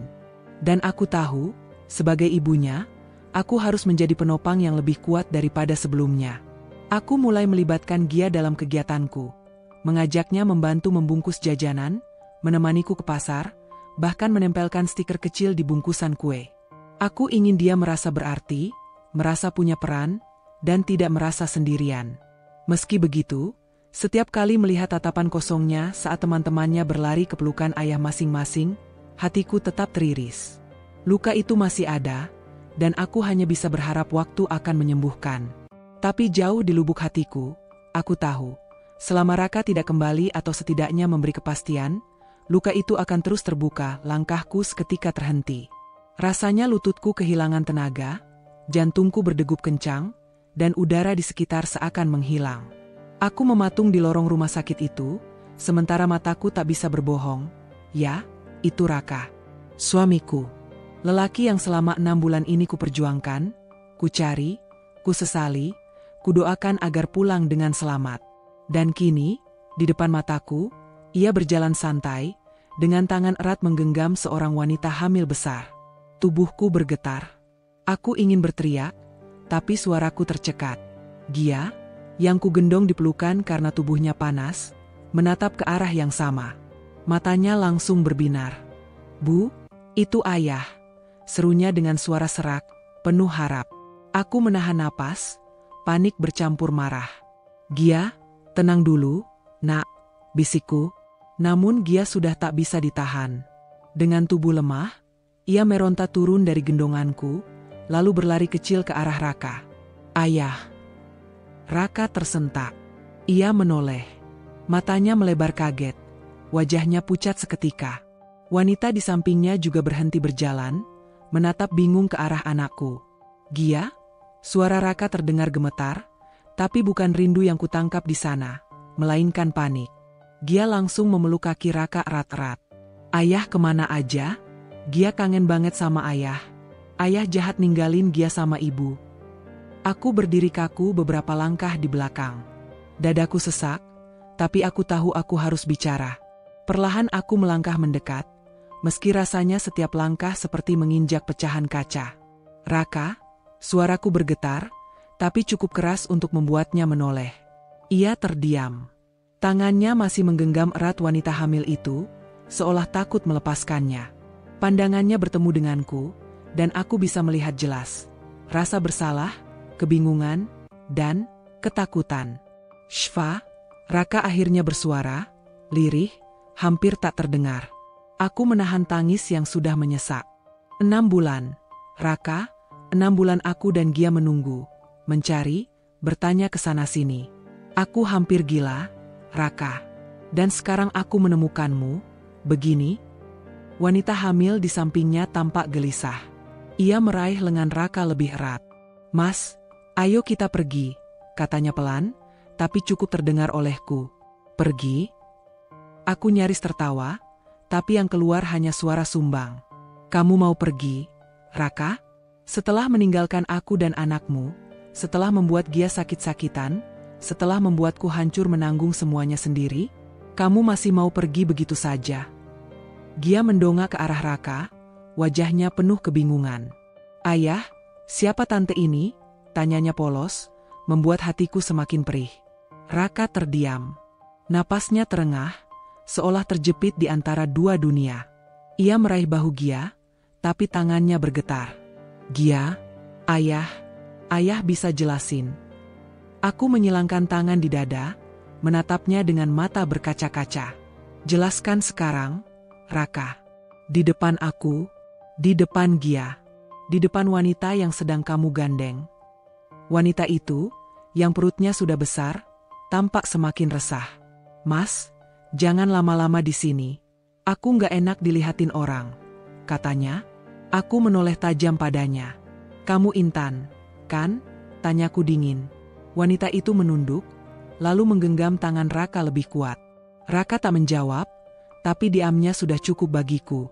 Ya Tuhan, aku menutup mulutku, menahan teriakan yang nyaris keluar. Air mataku tumpah tanpa bisa kutahan lagi. Gia mulai menangis, memeluk kaki Raka lebih erat. "Ayah, jangan tinggalin Gia lagi. Ayah, pulang sama kita ya, ayah." Raka terlihat bimbang, wajahnya penuh keringat dingin. Ia mencoba berjongkok, meraih tubuh Gia, tapi aku menahan. "Jangan berani, Raka," ucapku tajam. "Kamu nggak bisa seenaknya datang setelah 6 bulan menghilang, lalu seolah-olah nggak terjadi apa-apa. Tidak di hadapan anakmu yang hampir mati karena merindukanmu." Lorong rumah sakit itu mendadak terasa sesak. Orang-orang mulai memperhatikan kami, beberapa perawat menoleh penuh rasa ingin tahu. Tapi aku tak peduli. Raka akhirnya berdiri lagi, menunduk dalam-dalam. "Maaf, Shfa, aku salah." Aku menatapnya lama, mataku basah tapi penuh amarah. "Salah? Itu aja yang bisa kamu bilang? Kamu tahu apa yang sudah aku dan Gia alami? Kamu tahu berapa malam aku begadang karena Gia demam tinggi sambil memanggil namamu? Kamu tahu berapa pintu yang aku ketuk? Berapa orang yang aku tanyai? Berapa kali aku hampir pingsan karena lelah mencarimu? Dan kamu ternyata di sini, menggandeng wanita lain, hidup nyaman, seolah kami nggak pernah ada." Gia menangis semakin keras, tubuhnya gemetar. Aku segera menggendongnya kembali, meski tubuhku juga hampir roboh. "Aku sudah cukup, Raka," kataku tegas, meski air mataku terus jatuh. "Kamu sudah memilih jalanmu. Jangan pernah datang lagi ke rumahku. Jangan pernah buat Gia berharap lagi kalau kamu nggak bisa jadi ayah untuknya." Raka tampak ingin bicara, tapi lidahnya keluh. Intan menarik lengannya, dan dengan wajah tertunduk, ia membiarkan dirinya ditarik pergi. Aku berdiri di sana, memeluk Gia yang terus terisak di pelukanku. Hati hancur, tapi di dalam kehancuran itu, ada sedikit rasa lega. Setidaknya aku tahu kebenarannya sekarang. Tidak lagi bertanya-tanya, tidak lagi menunggu tanpa arah. Aku menatap punggung Raka yang menjauh, lalu berbisik pada Gia yang masih menangis. "Gak apa-apa, nak, Kita masih punya satu sama lain. Ibu nggak akan pernah ninggalin kamu. Kita akan kuat bersama. Dan untuk pertama kalinya, aku benar-benar merasakan, pernikahan yang kubangun dengan penuh cinta selama bertahun-tahun, telah runtuh tepat di depan mataku. Aku berdiri terpaku di depan rumah sakit. Tubuhku bergetar hebat. Udara terasa menekan dadaku, seolah-olah paru-paruku enggan bekerja. Rasanya semua kekuatan yang kupunya lenyap begitu saja. Di depan mataku, Raka, lelaki yang selama ini kusebut suami, ayah dari anakku, tampak begitu bahagia bersama wanita itu. Mereka berjalan beriringan, tertawa kecil, saling menatap penuh kasih sayang, seolah dunia hanya milik mereka berdua. Aku menggigit bibir sampai terasa asin darahnya. Ya Tuhan, ini mimpi buruk apa lagi, batinku? Gia yang kupeluk erat di gendongan mengangkat wajahnya. Wajah kecilnya masih pucat dengan mata sembab karena menangis. Bu, suaranya pelan, serak, tapi menusuk jantungku. Ayah, ayah ketawa sama tante itu. Kenapa ayah nggak ketawa sama Gia lagi? Hatiku hancur berkeping-keping. Aku hampir tak sanggup menjawab. Air mata menetes membasahi pipiku, jatuh di rambut Gia. Sabar ya, nak. Ayah sudah beda sekarang. Gia menggeleng lemah. Tapi Gia sayang ayah. Kenapa ayah nggak sayang Gia lagi? Pertanyaan itu membuat nafasku tercekat. Bagaimana aku harus menjawab anak sekecil itu, yang hatinya belum bisa menerima kenyataan pahit? Aku hanya bisa memeluknya erat. Seolah dengan itu aku bisa melindungi hatinya dari luka yang lebih dalam. Aku menatap kembali ke arah Raka. Ia dan wanita itu tampak berhenti sejenak, berbicara singkat, lalu masuk ke ruang pemeriksaan. Dari kaca pintu, kulihat Raka merapikan rambut wanita itu dengan penuh kelembutan, bahkan menyentuh pipinya dengan kasih sayang. Tubuhku langsung melemas. Lututku hampir roboh jika saja tidak ada bangku di lorong rumah sakit itu. Aku duduk dengan Gia di pangkuan, menutup wajahku dengan tangan. Kenapa harus begini? Tuhan, apa salahku selama ini? Apa aku bukan istri yang cukup baik? Air mataku terus mengalir. Tangisan yang kutahan sejak lama kini pecah tanpa bisa kucegah. Beberapa orang di sekitar menatap iba, tapi aku tak peduli. Dunia seolah berhenti berputar untukku. Beberapa menit berlalu, aku mencoba menenangkan diri. Aku berdiri lagi, berniat membawa Gia ke ruang dokter. Saat itu pintu ruang pemeriksaan terbuka, dan keluar Raka bersama wanita itu. Mereka tampak lega, bahkan tertawa kecil sambil melihat hasil USG yang dicetak di kertas. Wanita itu memegang perutnya sambil tersenyum bahagia. Raka menatapnya dengan mata berbinar. Tatapan yang dulu selalu ia berikan padaku, kini sudah bukan milikku lagi. Masya Allah, aku berbisik lirih, tak percaya mataku sendiri. Tiba-tiba Raka kembali menoleh ke arahku. Tatapan kami bertemu. Wajahnya kaget, lalu berubah menjadi gelisah. Ia tampak ingin menghampiri, tapi langkahnya ragu. Aku berdiri tegak, meski tubuhku gemetar. Kamu bahagia ya, Raka? Tanyaku dengan suara parau, tapi tegas. Wanita itu memeluk lengan Raka lebih erat, menatapku penuh kewaspadaan. Raka membuka mulutnya, tapi hanya kata itu yang keluar. Shfa, maaf. Aku tertawa getir, air mataku masih mengalir. Maaf? Itu aja? Kamu tahu nggak? Setiap malam Gia tidur sambil memeluk fotomu, sambil menangis. Kamu tahu nggak? Anakmu demam tinggi karena kangen sama kamu. Dan sekarang, kamu bilang, maaf, sambil gandeng wanita lain, sambil ketawa-ketawa di depan aku. Gia yang masih di gendonganku menoleh lagi pada Raka. Ayah pulang ya sama Gia? Gia janji nggak nakal. Gia janji belajar rajin. Ayah jangan tinggalin Gia lagi. Raka terlihat terpukul mendengar suara itu. Ia ingin mendekat, tapi aku mundur selangkah. Jangan, Raka, kataku tegas. Kamu nggak berhak mendekati anak ini lagi kalau cuma mau bikin dia hancur. Wajah Raka pucat pasi, sementara wanita di sampingnya menarik tangannya, seolah tak ingin drama ini berlarut. Mas, ayo kita pergi. Aku capek, katanya dingin. Raka menatapku lama, lalu menunduk. Maaf, Shfa, suaranya serak, nyaris tak terdengar. Aku menggeleng, air mataku menetes lagi. Aku nggak butuh maafmu, Raka. Aku cuma butuh kamu tahu satu hal, aku akan tetap berdiri untuk Gia. Tanpamu, tanpa siapapun. Kamu boleh pergi sesuka hati, tapi jangan pernah lagi datang hanya untuk melukai. Selesai mengucapkan itu, aku membalikkan badan, melangkah cepat sambil memeluk Gia erat-erat. Aku tak sanggup lagi menatap wajah lelaki yang dulu kusebut rumah, tapi kini hanyalah orang asing yang menusukku dari belakang. Langkahku berat, tapi hatiku lebih berat lagi. Aku merasa dunia yang kukenal sudah runtuh. Gia menengadah dalam pelukanku, suaranya lemah. Bu, ayah nggak pulang lagi ya?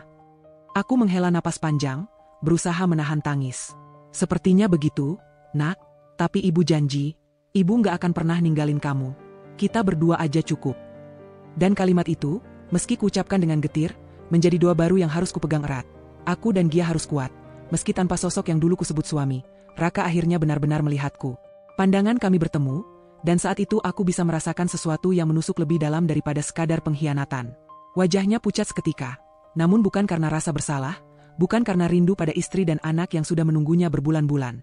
Justru ia tampak panik, matanya berputar cepat ke kiri dan kanan, seperti pencuri yang tertangkap basah. Wanita yang digandengnya menatapku tajam. Tatapan itu penuh dengan kebencian yang bahkan aku tidak mengerti asalnya. Seolah akulah orang asing yang tiba-tiba datang mengganggu kebahagiaan mereka, padahal aku adalah istri sah yang selama ini Raka tinggalkan. Tanganku yang memeluk Gia bergetar. Nafasku sesak, tapi aku berusaha berdiri tegak.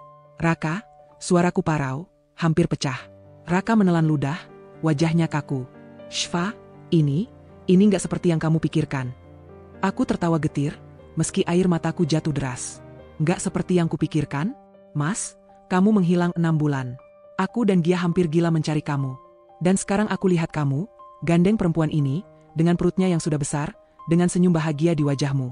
Lalu kamu bilang, nggak seperti yang kupikirkan. Wanita itu menyeringai tipis, lalu bersuara lantang. Kamu istri sahnya, ya?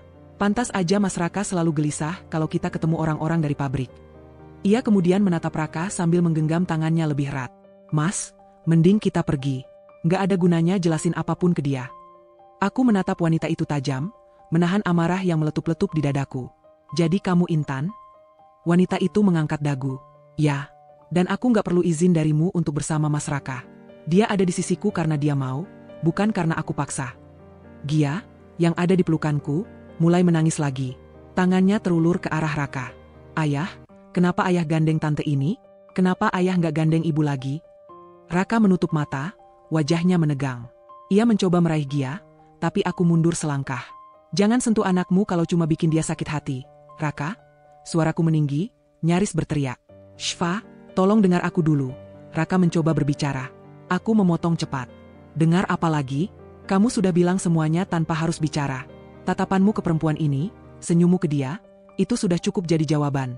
Selama ini aku menunggu dengan sabar, berdoa siang malam, menahan malu karena harus menanyakan keberadaanmu ke orang-orang. Aku menanggung air mata Gia sendirian, menanggung lapar, menanggung sakit. Sementara kamu di sini, hidup bahagia dengan dia. Raka terdiam, wajahnya semakin pucat. Orang-orang di sekitar mulai berbisik, memperhatikan kami. Beberapa perawat saling pandang, ada yang menggeleng-gelengkan kepala. Aku tidak peduli. Intan justru tersenyum miring. Shfa, kalau kamu memang istri yang baik, Mas Raka nggak akan ninggalin kamu. Coba kamu tanya diri kamu sendiri, kenapa dia lebih pilih aku daripada kamu? Darahku mendidih. Aku hampir melangkah maju, tapi Gia menggenggam erat bajuku, menahan. Tangisnya pecah lagi. Bu, jangan berantem. Aku menarik napas panjang, berusaha menahan diri. Mataku beralih ke Raka lagi. Kamu dengar, kan, apa yang dia bilang? Kamu lebih pilih dia daripada aku dan anakmu sendiri. Raka terdiam. Bibirnya bergetar, tapi tak ada kata yang keluar. Keheningan itu justru semakin menghancurkan hatiku. Baiklah, Raka, kataku dengan suara bergetar, tapi tegas. Kalau memang itu jawabanmu, aku nggak akan memaksa lagi. Aku cukup tahu siapa kamu sebenarnya. Aku cukup tahu apa arti aku dan Gia di hidupmu. Air mataku jatuh deras, membasahi pipi Gia yang juga penuh air mata. Aku cuma mau bilang satu hal, Raka, lanjutku dengan suara serak. Jangan pernah datang lagi, jangan pernah ganggu aku dan Gia, kalau kamu cuma mau kasih luka. Aku memeluk Gia lebih erat, lalu berbalik. Langkahku gemetar, tapi aku berusaha sekuat mungkin meninggalkan lorong itu. Di belakangku, kudengar Gia masih sesenggukan memanggil. Ayah, ayah jangan tinggalin Gia. Dan di sela isakan anakku, aku juga mendengar suara Raka yang patah-patah, nyaris tenggelam oleh bisikan orang-orang sekitar. Shfa, maaf. Tapi aku tak menoleh lagi. Air mataku sudah cukup jadi saksi. Dunia yang kukenal bersama Raka telah runtuh, dan aku harus belajar berjalan sendiri dengan Gia di sisiku. Aku menghampiri Raka dengan langkah gemetar. Air mataku tak terbendung, mengalir deras di pipi. Raka, jadi ini alasanmu menghilang? Selama ini kau bersama wanita ini? Suaraku pecah, lantang, menusuk ruang lorong rumah sakit yang tadinya penuh hiruk pikuk. Sekejap suasana berubah. Orang-orang di sekitar rumah sakit menoleh ke arah kami. Perawat yang sedang lewat berhenti, pasien yang duduk menunggu panggilan dokter ikut memperhatikan. Aku bisa merasakan tatapan mereka menusuk punggungku, tapi aku tidak peduli. Raka terlihat panik. Tangannya refleks melepaskan genggaman Intan, tapi wanita itu justru menariknya lebih erat, seolah tak ingin melepaskannya dari genggamannya. "Shfa, tolong jangan ribut di sini," kata Raka lirih, wajahnya memucat. "Kita bisa bicara baik-baik." "Baik-baik." Aku memotong tajam. "Setelah 6 bulan kau menghilang, meninggalkan aku dan Gia tanpa kabar, tanpa sepeser pun uang, tanpa penjelasan apapun, kau muncul di sini sambil menggandeng wanita lain, dengan perutnya yang sudah besar? Kau pikir aku bisa duduk manis dan bicara baik-baik?" Orang-orang mulai berbisik. Ada yang geleng-geleng kepala, ada pula yang menatap Raka penuh rasa jijik. Gia di pelukanku mulai menangis lagi, suaranya parau. "Ayah, jangan marahin ibu ya. Ayah pulang sama Gia aja." Suara kecil itu membuat suasana makin menyesakkan. Raka menunduk, jelas terlihat gelisah.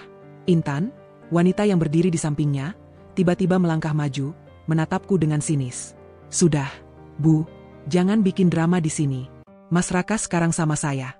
Kalau dia meninggalkanmu, pasti ada alasannya. Jangan salahkan orang lain, coba salahkan dirimu sendiri." Urat leherku menegang. Aku menatapnya tajam, nyaris tak percaya perempuan ini berani berbicara begitu di hadapanku. "Alasan? Kau berani bicara soal alasan? Aku istri sahnya, Intan. Aku yang menikah dengan Raka di depan penghulu, aku yang hidup bersama dia, aku yang membesarkan anaknya. Dan kau hanya orang ketiga yang menghancurkan rumah tanggaku." Intan tertawa sinis, tangannya mengelus perutnya yang besar. "Tapi lihat, siapa yang dia pilih sekarang? Aku. Aku yang ada di sisinya. Aku yang mengandung anaknya.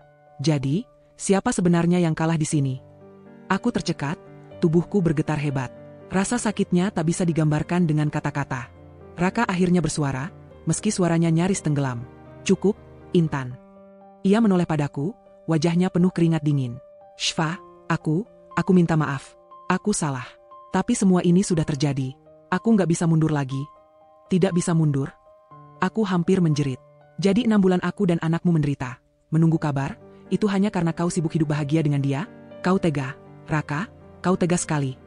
Gia meronta dalam gendonganku, mencoba meraih tangan Raka. "Ayah, Gia kangen banget. Ayah jangan pergi lagi." Aku hampir tak kuat menahan tubuh kecil Gia yang meronta-ronta. Tangisnya menyayat hatiku, tapi juga membakar amarahku. Aku melangkah lebih dekat, menatap Raka tepat di matanya. "Dengar aku baik-baik, Raka. Aku tidak akan lagi mengejarmu. Aku tidak akan lagi menunggumu. Tapi satu hal yang harus kau tahu. Kau sudah membunuh kepercayaan yang kubangun selama lebih dari 10 tahun. Dan luka itu akan selalu ada di hati anakmu." Raka menunduk, wajahnya makin pucat. Bibirnya bergetar, tapi tidak ada kata yang keluar. Aku mengusap rambut Gia yang masih menangis histeris. "Tenang, Nak. Ibu ada di sini. Kita nggak butuh siapapun lagi. Kita bisa kuat sendiri."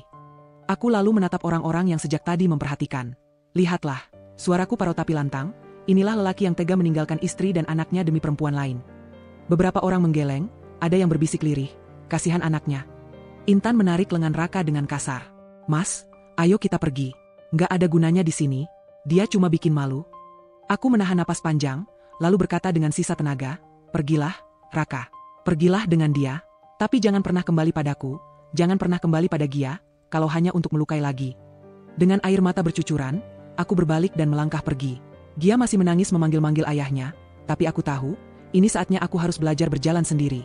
Dan saat itu, untuk pertama kalinya, aku benar-benar merasa pernikahanku telah berakhir. Bukan di meja pengadilan, bukan di atas kertas, tapi di depan mata banyak orang. Di lorong rumah sakit yang menjadi saksi kehancuran rumah tanggaku, wajah Raka tetap menunduk, bibirnya tak mengeluarkan sepatah kata pun. Wanita di sampingnya, yang kini nyata menjadi lawan dalam kehidupan yang pernah kupikir aman, merangkul lengannya seolah itu kemenangan yang harus dipamerkan. Suaranya dingin ketika melontarkan kata-kata itu. "Kau terlambat, Bu. Raka sekarang bersama aku. Kami akan segera punya anak." Kalimat itu seperti palu yang menghantam kepalaku berulang-ulang. Semua warna di sekitarku pudar. Lorong rumah sakit, suara orang-orang, bahkan napas anak di pangkuanku terasa jauh. Aku rasanya ingin berteriak, ingin melumpuhkan kedua orang itu dengan amarah, tapi sesuatu di dalam dadaku runtuh pelan.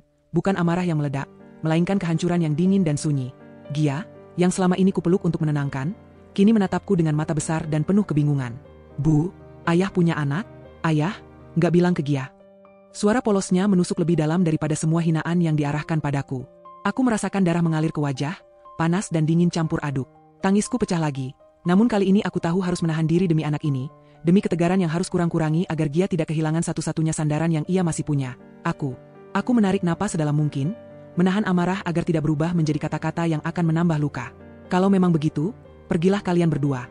Suaraku pecah namun tegas. Jangan pernah kembali kalau hanya untuk membuat luka. Raka tetap diam. Intan, dengan tubuh yang sudah membulat oleh janin, mengangkat dagu dan menatapku dingin. Mending kamu terima saja, Bu. Hidup itu bukan selalu soal apa yang kita mau. Kata-kata itu menghantam. Namun ada sesuatu yang lain juga, sebuah tekad kecil yang mulai menyala di relung hatiku. Aku menutup mata sejenak, merasakan denyut nadi yang bergelora. Dengar, Intan, jawabku perlahan tapi kuat, saya bukan perempuan yang akan kalah hanya karena kamu datang membawa janin. Kau boleh merebut suamiku, kau boleh memiliki apapun yang kau anggap berharga. Tapi ingat ini, kau tidak akan pernah menjadi ibu yang menggantikan tempat seorang ibu yang selama ini merawat, mengurus, dan membesarkan anaknya. Kalau kau pikir bayi itu cukup untuk menghapus semua yang sudah kau hancurkan, kamu salah. Intan tersentak, wajahnya memerah karena tak asing dengan kata-kataku yang menguap fakta. Di antara kami mengalir suasana tegang, beberapa orang di lorong rumah sakit menoleh, berbisik. Aku menatap lagi ke arah Gia. Anak itu menggenggam kain bajuku, bibirnya gemetar. Ibu, kapan ayah pulang beneran? Tanyanya, polos. Hatiku nyaris hancur. Aku meraih kepalanya, menundukkan wajah kami berdua. Gak ada jaminan ayah akan pernah pulang. Nak, tapi ibu janji, ibu akan selalu ada. Ibu akan jadi dua untukmu, ayah dan ibu. Dia mengangguk pelan, meski matanya tetap berkaca-kaca. Ia butuh kepastian, ia butuh rutinitas, ia butuh pelukan hangat saat mimpi-mimpinya terganggu. Aku tahu, kata-kata manis sementara tidak cukup. Yang ia butuhkan adalah tindakan nyata. Makanan di meja, uang untuk sekolah, waktu belajar bersama, dan kehadiran yang tidak setengah-setengah. Setelah kejadian itu, hari-hariku berubah drastis lagi. Aku tak hanya berurusan dengan luka hati, tetapi juga dengan tatapan orang-orang, gosip yang menyebar cepat, dan publikasi kecil yang menempel di setiap pertemuan tetangga. Beberapa tetangga menyambutku dengan simpati, ada pula yang memberi komentar miring. Namun ada satu hal yang kupelajari, simpati tak memberi nasi, gosip tak membayar listrik. Jadi aku harus mengubah amarah dan rasa sakit menjadi bahan bakar untuk bertahan. Di rumah, aku duduk bersama Gia di meja dapur yang kecil. Ia membuka tas sekolahnya, mengambil buku dan menempatkannya di hadapanku. Ibu, besok ada ulangan matematika, katanya sederhana. Detik itu juga aku sadar rutinitaslah yang menyelamatkan kami. Bila aku tergelincir hanyut dalam amarah, Gia yang masih rapuh itu akan ikut tenggelam. Aku mulai menyusun langkah praktis. Menyusun anggaran bulanan ulang, memprioritaskan kebutuhan pokok, menjadwalkan pembayaran listrik, membeli bahan makanan grosir agar lebih hemat. Menambah pekerjaan, menerima lebih banyak pesanan jahitan, memperluas jualan makanan kecil yang laris di sekitar sekolah dan pasar, dan menjajakan kue pesanan untuk acara. Membuat rutinitas belajar untuk Gia. Setiap sore adalah waktu belajar, setiap malam kami membaca satu cerita sebelum tidur. Menghubungi guru wali dan meminta perhatian ekstra untuk Gia. Berkonsultasi tentang kondisi emosional anak dan meminta rekomendasi konseling di sekolah. Waktu demi waktu aku jalani. Tak mudah. Ada hari-hari di mana tangisku meledak sendiri ketika jam menunjukkan sudah larut dan pesanan belum selesai. Ada pula momen ketika rasa marah memuncak sedemikian rupa sehingga aku menatap foto pernikahan kami dan bertanya, kenapa harus begini? Tetapi setiap kali hadir momen runtuh, aku segera melihat ke samping. Ada Gia, dengan mata polosnya yang menunggu. Lalu aku berdiri lagi. Suatu sore, ketika aku sedang menempelkan label pada kantong kue yang akan kubawa ke warung, tetangga sebelah, Bu Reni, mengetuk. Ia membawa sepiring tempe bacem hangat. Ini, buat kamu. Biar ada stok buat bekal anak hari ini. Ia tersenyum simpul. Kamu kuat, SYF. Anakmu butuh kamu. Air mataku mengalir lagi, tapi kali ini bukan karena menyerah. Ini air mata syukur. Karena di sela pengkhianatan, masih ada kebaikan kecil yang menolongku menopang dunia. Malam-malam, aku menulis daftar tujuan, tabungan untuk biaya sekolah Gia, sedikit overdraft untuk keadaan darurat, target pemasukan per minggu. Aku juga mulai menabung untuk konsultasi psikolog anak, karena aku tahu luka Gia bukan hanya sementara. Aku berbicara pada beberapa kenalan yang mengerti administrasi dan legal, mengenai hak-hak istri, mengenai kemungkinan tuntutan nafkah rumah tangga jika Raka datang menuntut kembali suatu hari nanti. Aku tidak mau dikibuli lagi oleh janji-janji kosong. Ada pula momen yang membuatku sadar betapa kuatnya aku sekarang.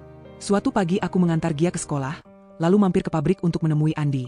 Ia memberiku pesanan pekerjaan jahit lebih banyak, dan membantu menghubungkan aku ke beberapa kustomer yang membutuhkan catering kecil. Kamu harus kuat demi Gia, SYF. Kalau butuh apa-apa bilang aja, katanya. Ucapan sederhana itu memberi energi. Namun bukan berarti luka sembuh. Masih ada malam-malam ketika aku terbangun, menatap jam, menjerit dalam hati memikirkan Raka dan bayinya. Aku bertanya-tanya apakah anak itu akan tumbuh mengetahui bahwa ayahnya meninggalkan keluarga sebelumnya. Apakah akan ada dendam? Atau rasa bersalah? Banyak hal yang tak bisa kubayangkan sekarang, dan itu membuat dadaku sesak. Dalam satu pertemuan kecil dengan wali kelas Gia, ketika guru bilang bahwa anak itu mulai lebih aktif lagi di kelas sejak adanya rutinitas baru, air mataku menitik. "Terima kasih, Bu Guru. Itu karena anak ini butuh alasan untuk tertawa," kataku. Guru mengangguk, menatapku penuh empati. Hari-hari berlalu. Aku belajar menata luka jadi pekerjaan, menganyam amarah jadi ketekunan. Aku belajar berkata tidak pada rasa malu, dan berkata ya pada peluang. Aku juga menanam satu janji baru. Jika suatu hari Raka kembali, ia akan menemukan bahwa kami sudah berdiri tegak, bukan karena kebencian, tetapi karena harga diri yang kupelihara dengan susah payah. Di sudut hati, ada rasa yang dulu bernama cinta yang perlahan berubah menjadi kenangan. Mungkin akan tetap ada, tapi bukan lagi sesuatu yang menenggelamkanku. Kini itu adalah pelajaran pahit tentang kepercayaan, pilihan, dan keberanian membiarkan sesuatu pergi demi keselamatan anak. Aku menatap Gia yang tertidur pulas malam itu, tangan mungilnya menggenggam boneka lusuh. Aku mengecup dahinya, lalu berbisik, "Kita akan baik-baik saja, Nak. Ibu akan pastikan itu." Aku kembali ke rumah dengan hati remuk redam. Pintu kusambut dengan tangan gemetar, dan saat menutupnya, seolah aku sedang menutup satu bab besar dalam hidupku. Udara dalam rumah terasa lebih dingin, lebih sunyi, seakan ikut merasakan kehancuran yang kualami. Aku duduk lama di kursi ruang tamu, Gia tertidur di pangkuanku dengan wajah pucat yang masih basah karena air mata. Aku menatap lekat wajah mungil itu. Hanya dialah alasan aku masih bisa bernapas sampai detik ini. Hanya dialah yang membuatku tidak benar-benar runtuh meski seluruh dunia seakan meninggalkanku. Di dalam diriku, ada amarah, kecewa, sedih, semuanya bercampur jadi satu. Tapi di atas segalanya, ada tekad yang pelan-pelan tumbuh. Aku sadar, tidak ada lagi alasan untuk mempertahankan pernikahan ini. Raka sudah membuat pilihannya, dan aku harus membuat pilihanku sendiri. Menjaga Gia dengan segala yang kupunya, meski tanpa dirinya. Malam itu, aku menangis sepuasnya. Tangisku pecah, tubuhku bergetar, dan aku terisak hingga dada terasa sesak. Tapi di sela tangis itu, aku berjanji dalam hati. Cukup. Sampai di sini saja. Aku tidak akan lagi menangisi laki-laki yang memilih pergi. Aku tidak akan lagi menggantungkan hidupku pada orang yang tega mengkhianati anak dan istrinya. Mulai besok, aku harus kuat. Demi Gia. Aku mengusap air mata sendiri, lalu memeluk Gia lebih erat. "Nak, kita cuma punya satu sama lain sekarang.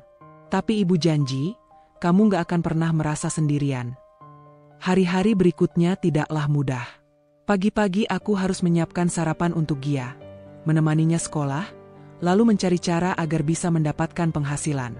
Aku mulai menerima jahitan tetangga, menjual kue sederhana, bahkan kadang membantu warung Bu Siti yang ada di ujung gang. Tentu saja, uang yang kudapatkan tidak seberapa. Tapi setiap kali melihat Gia tersenyum ketika bisa jajan es lilin atau membeli pensil warna baru, aku tahu semua kerja keras itu tidak sia-sia. Tetangga-tetangga mulai membicarakanku. Ada yang berbisik kasihan, ada yang mencibir, ada pula yang terang-terangan berkata, "Sayang sekali ya, suaminya kabur. Istrinya ditinggal dengan anak kecil."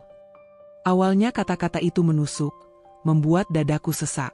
Tapi lama-lama, aku belajar untuk tidak peduli. Aku tahu kebenarannya. Aku tahu siapa yang bersalah dan siapa yang berjuang. Suatu sore, saat aku sedang menjemur cucian, Bu Siti menghampiriku. "Shfa, jangan minder. Ya, kamu itu perempuan kuat. Banyak orang gak akan sanggup kalau di posisi kamu, tapi kamu masih bisa senyum, masih bisa jaga anakmu. Itu luar biasa." Aku tersenyum samar, menahan air mata yang ingin jatuh. "Saya cuma ingin Gia bahagia, Bu. Itu aja." Gia sendiri tidak mudah menerima kenyataan. Beberapa kali ia bertanya dengan polos, "Bu, kapan ayah pulang? Ayah nggak kangen Gia?" Pertanyaan itu seperti pisau yang menancap tepat di jantungku. Aku ingin menjawab dengan jujur, tapi aku tak tega meruntuhkan harapan kecilnya. Jadi, aku hanya bisa mengelus kepalanya dan berkata, "Entah, Nak. Mungkin ayah sudah punya dunia lain. Tapi jangan sedih, ya. Selama ada ibu, kamu gak akan pernah sendirian." Kadang aku melihatnya termenung di depan sekolah, menatap teman-temannya dijemput oleh ayah masing-masing. Ia menunduk, pura-pura sibuk dengan tasnya, tapi aku tahu hatinya terluka. Saat itu aku mendekat, menggandeng tangannya erat. "Kita pulang bareng ya, Nak. Ibu lebih senang kok, bisa jemput kamu sendiri." Ia mengangguk kecil, matanya berkaca-kaca, lalu tersenyum tipis. Senyuman itu membuatku semakin bertekad untuk tidak menyerah. Beberapa bulan berlalu, aku semakin terbiasa menjalani hidup tanpa Raka. Kadang rasa rindu itu datang, terutama ketika aku melihat foto-foto lama di album keluarga. Ada senyum Raka, ada pelukan hangatnya, ada kebersamaan yang dulu kuanggap abadi. Tapi kini semua itu hanya jadi kenangan pahit yang menggoreskan luka. Aku memilih menyingkirkan semua foto itu ke dalam kotak, menguncinya di lemari. Aku tidak ingin terus hidup dalam bayang-bayang masa lalu. Aku ingin menatap ke depan. Suatu malam, Gia mendekapku sambil berbisik lirih. "Bu, jangan nangis lagi ya. Kalau ibu nangis, Gia juga ikut sedih." Aku terkejut, ternyata anak sekecil itu bisa merasakan luka ibunya. Aku tersenyum sambil mengusap pipinya. "Ibu janji, Nak, mulai sekarang, ibu akan lebih kuat." Dan benar, perlahan, aku berubah. Aku bekerja lebih giat, aku tersenyum lebih banyak di depan Gia, meski di balik pintu kamar aku masih sering menangis diam-diam. Aku belajar bahwa hidup bukan soal siapa yang meninggalkan, tapi soal siapa yang tetap tinggal. Aku tahu luka ini tidak akan pernah hilang. Aku tahu pengkhianatan itu akan selalu membekas. Tapi aku juga tahu, aku punya satu alasan yang lebih kuat daripada rasa sakit itu, Gia. Aku ingin ia tumbuh melihat ibunya tegar. Aku ingin ia tahu bahwa meski ayahnya pergi, hidupnya tidak hancur. Aku ingin ia belajar dari kisahku, bahwa perempuan bisa berdiri kokoh meski dikhianati, bahwa cinta sejati tidak pernah meninggalkan. Aku, Shfa, perempuan yang pernah dikhianati, memilih untuk bangkit. Luka ini akan selalu ada, tapi justru dari luka inilah aku menemukan diriku yang sebenarnya. Seorang ibu yang kuat, seorang perempuan yang tidak akan lagi membiarkan siapapun meruntuhkan harga dirinya. Dan sejak hari itu, aku tidak pernah lagi menoleh ke belakang.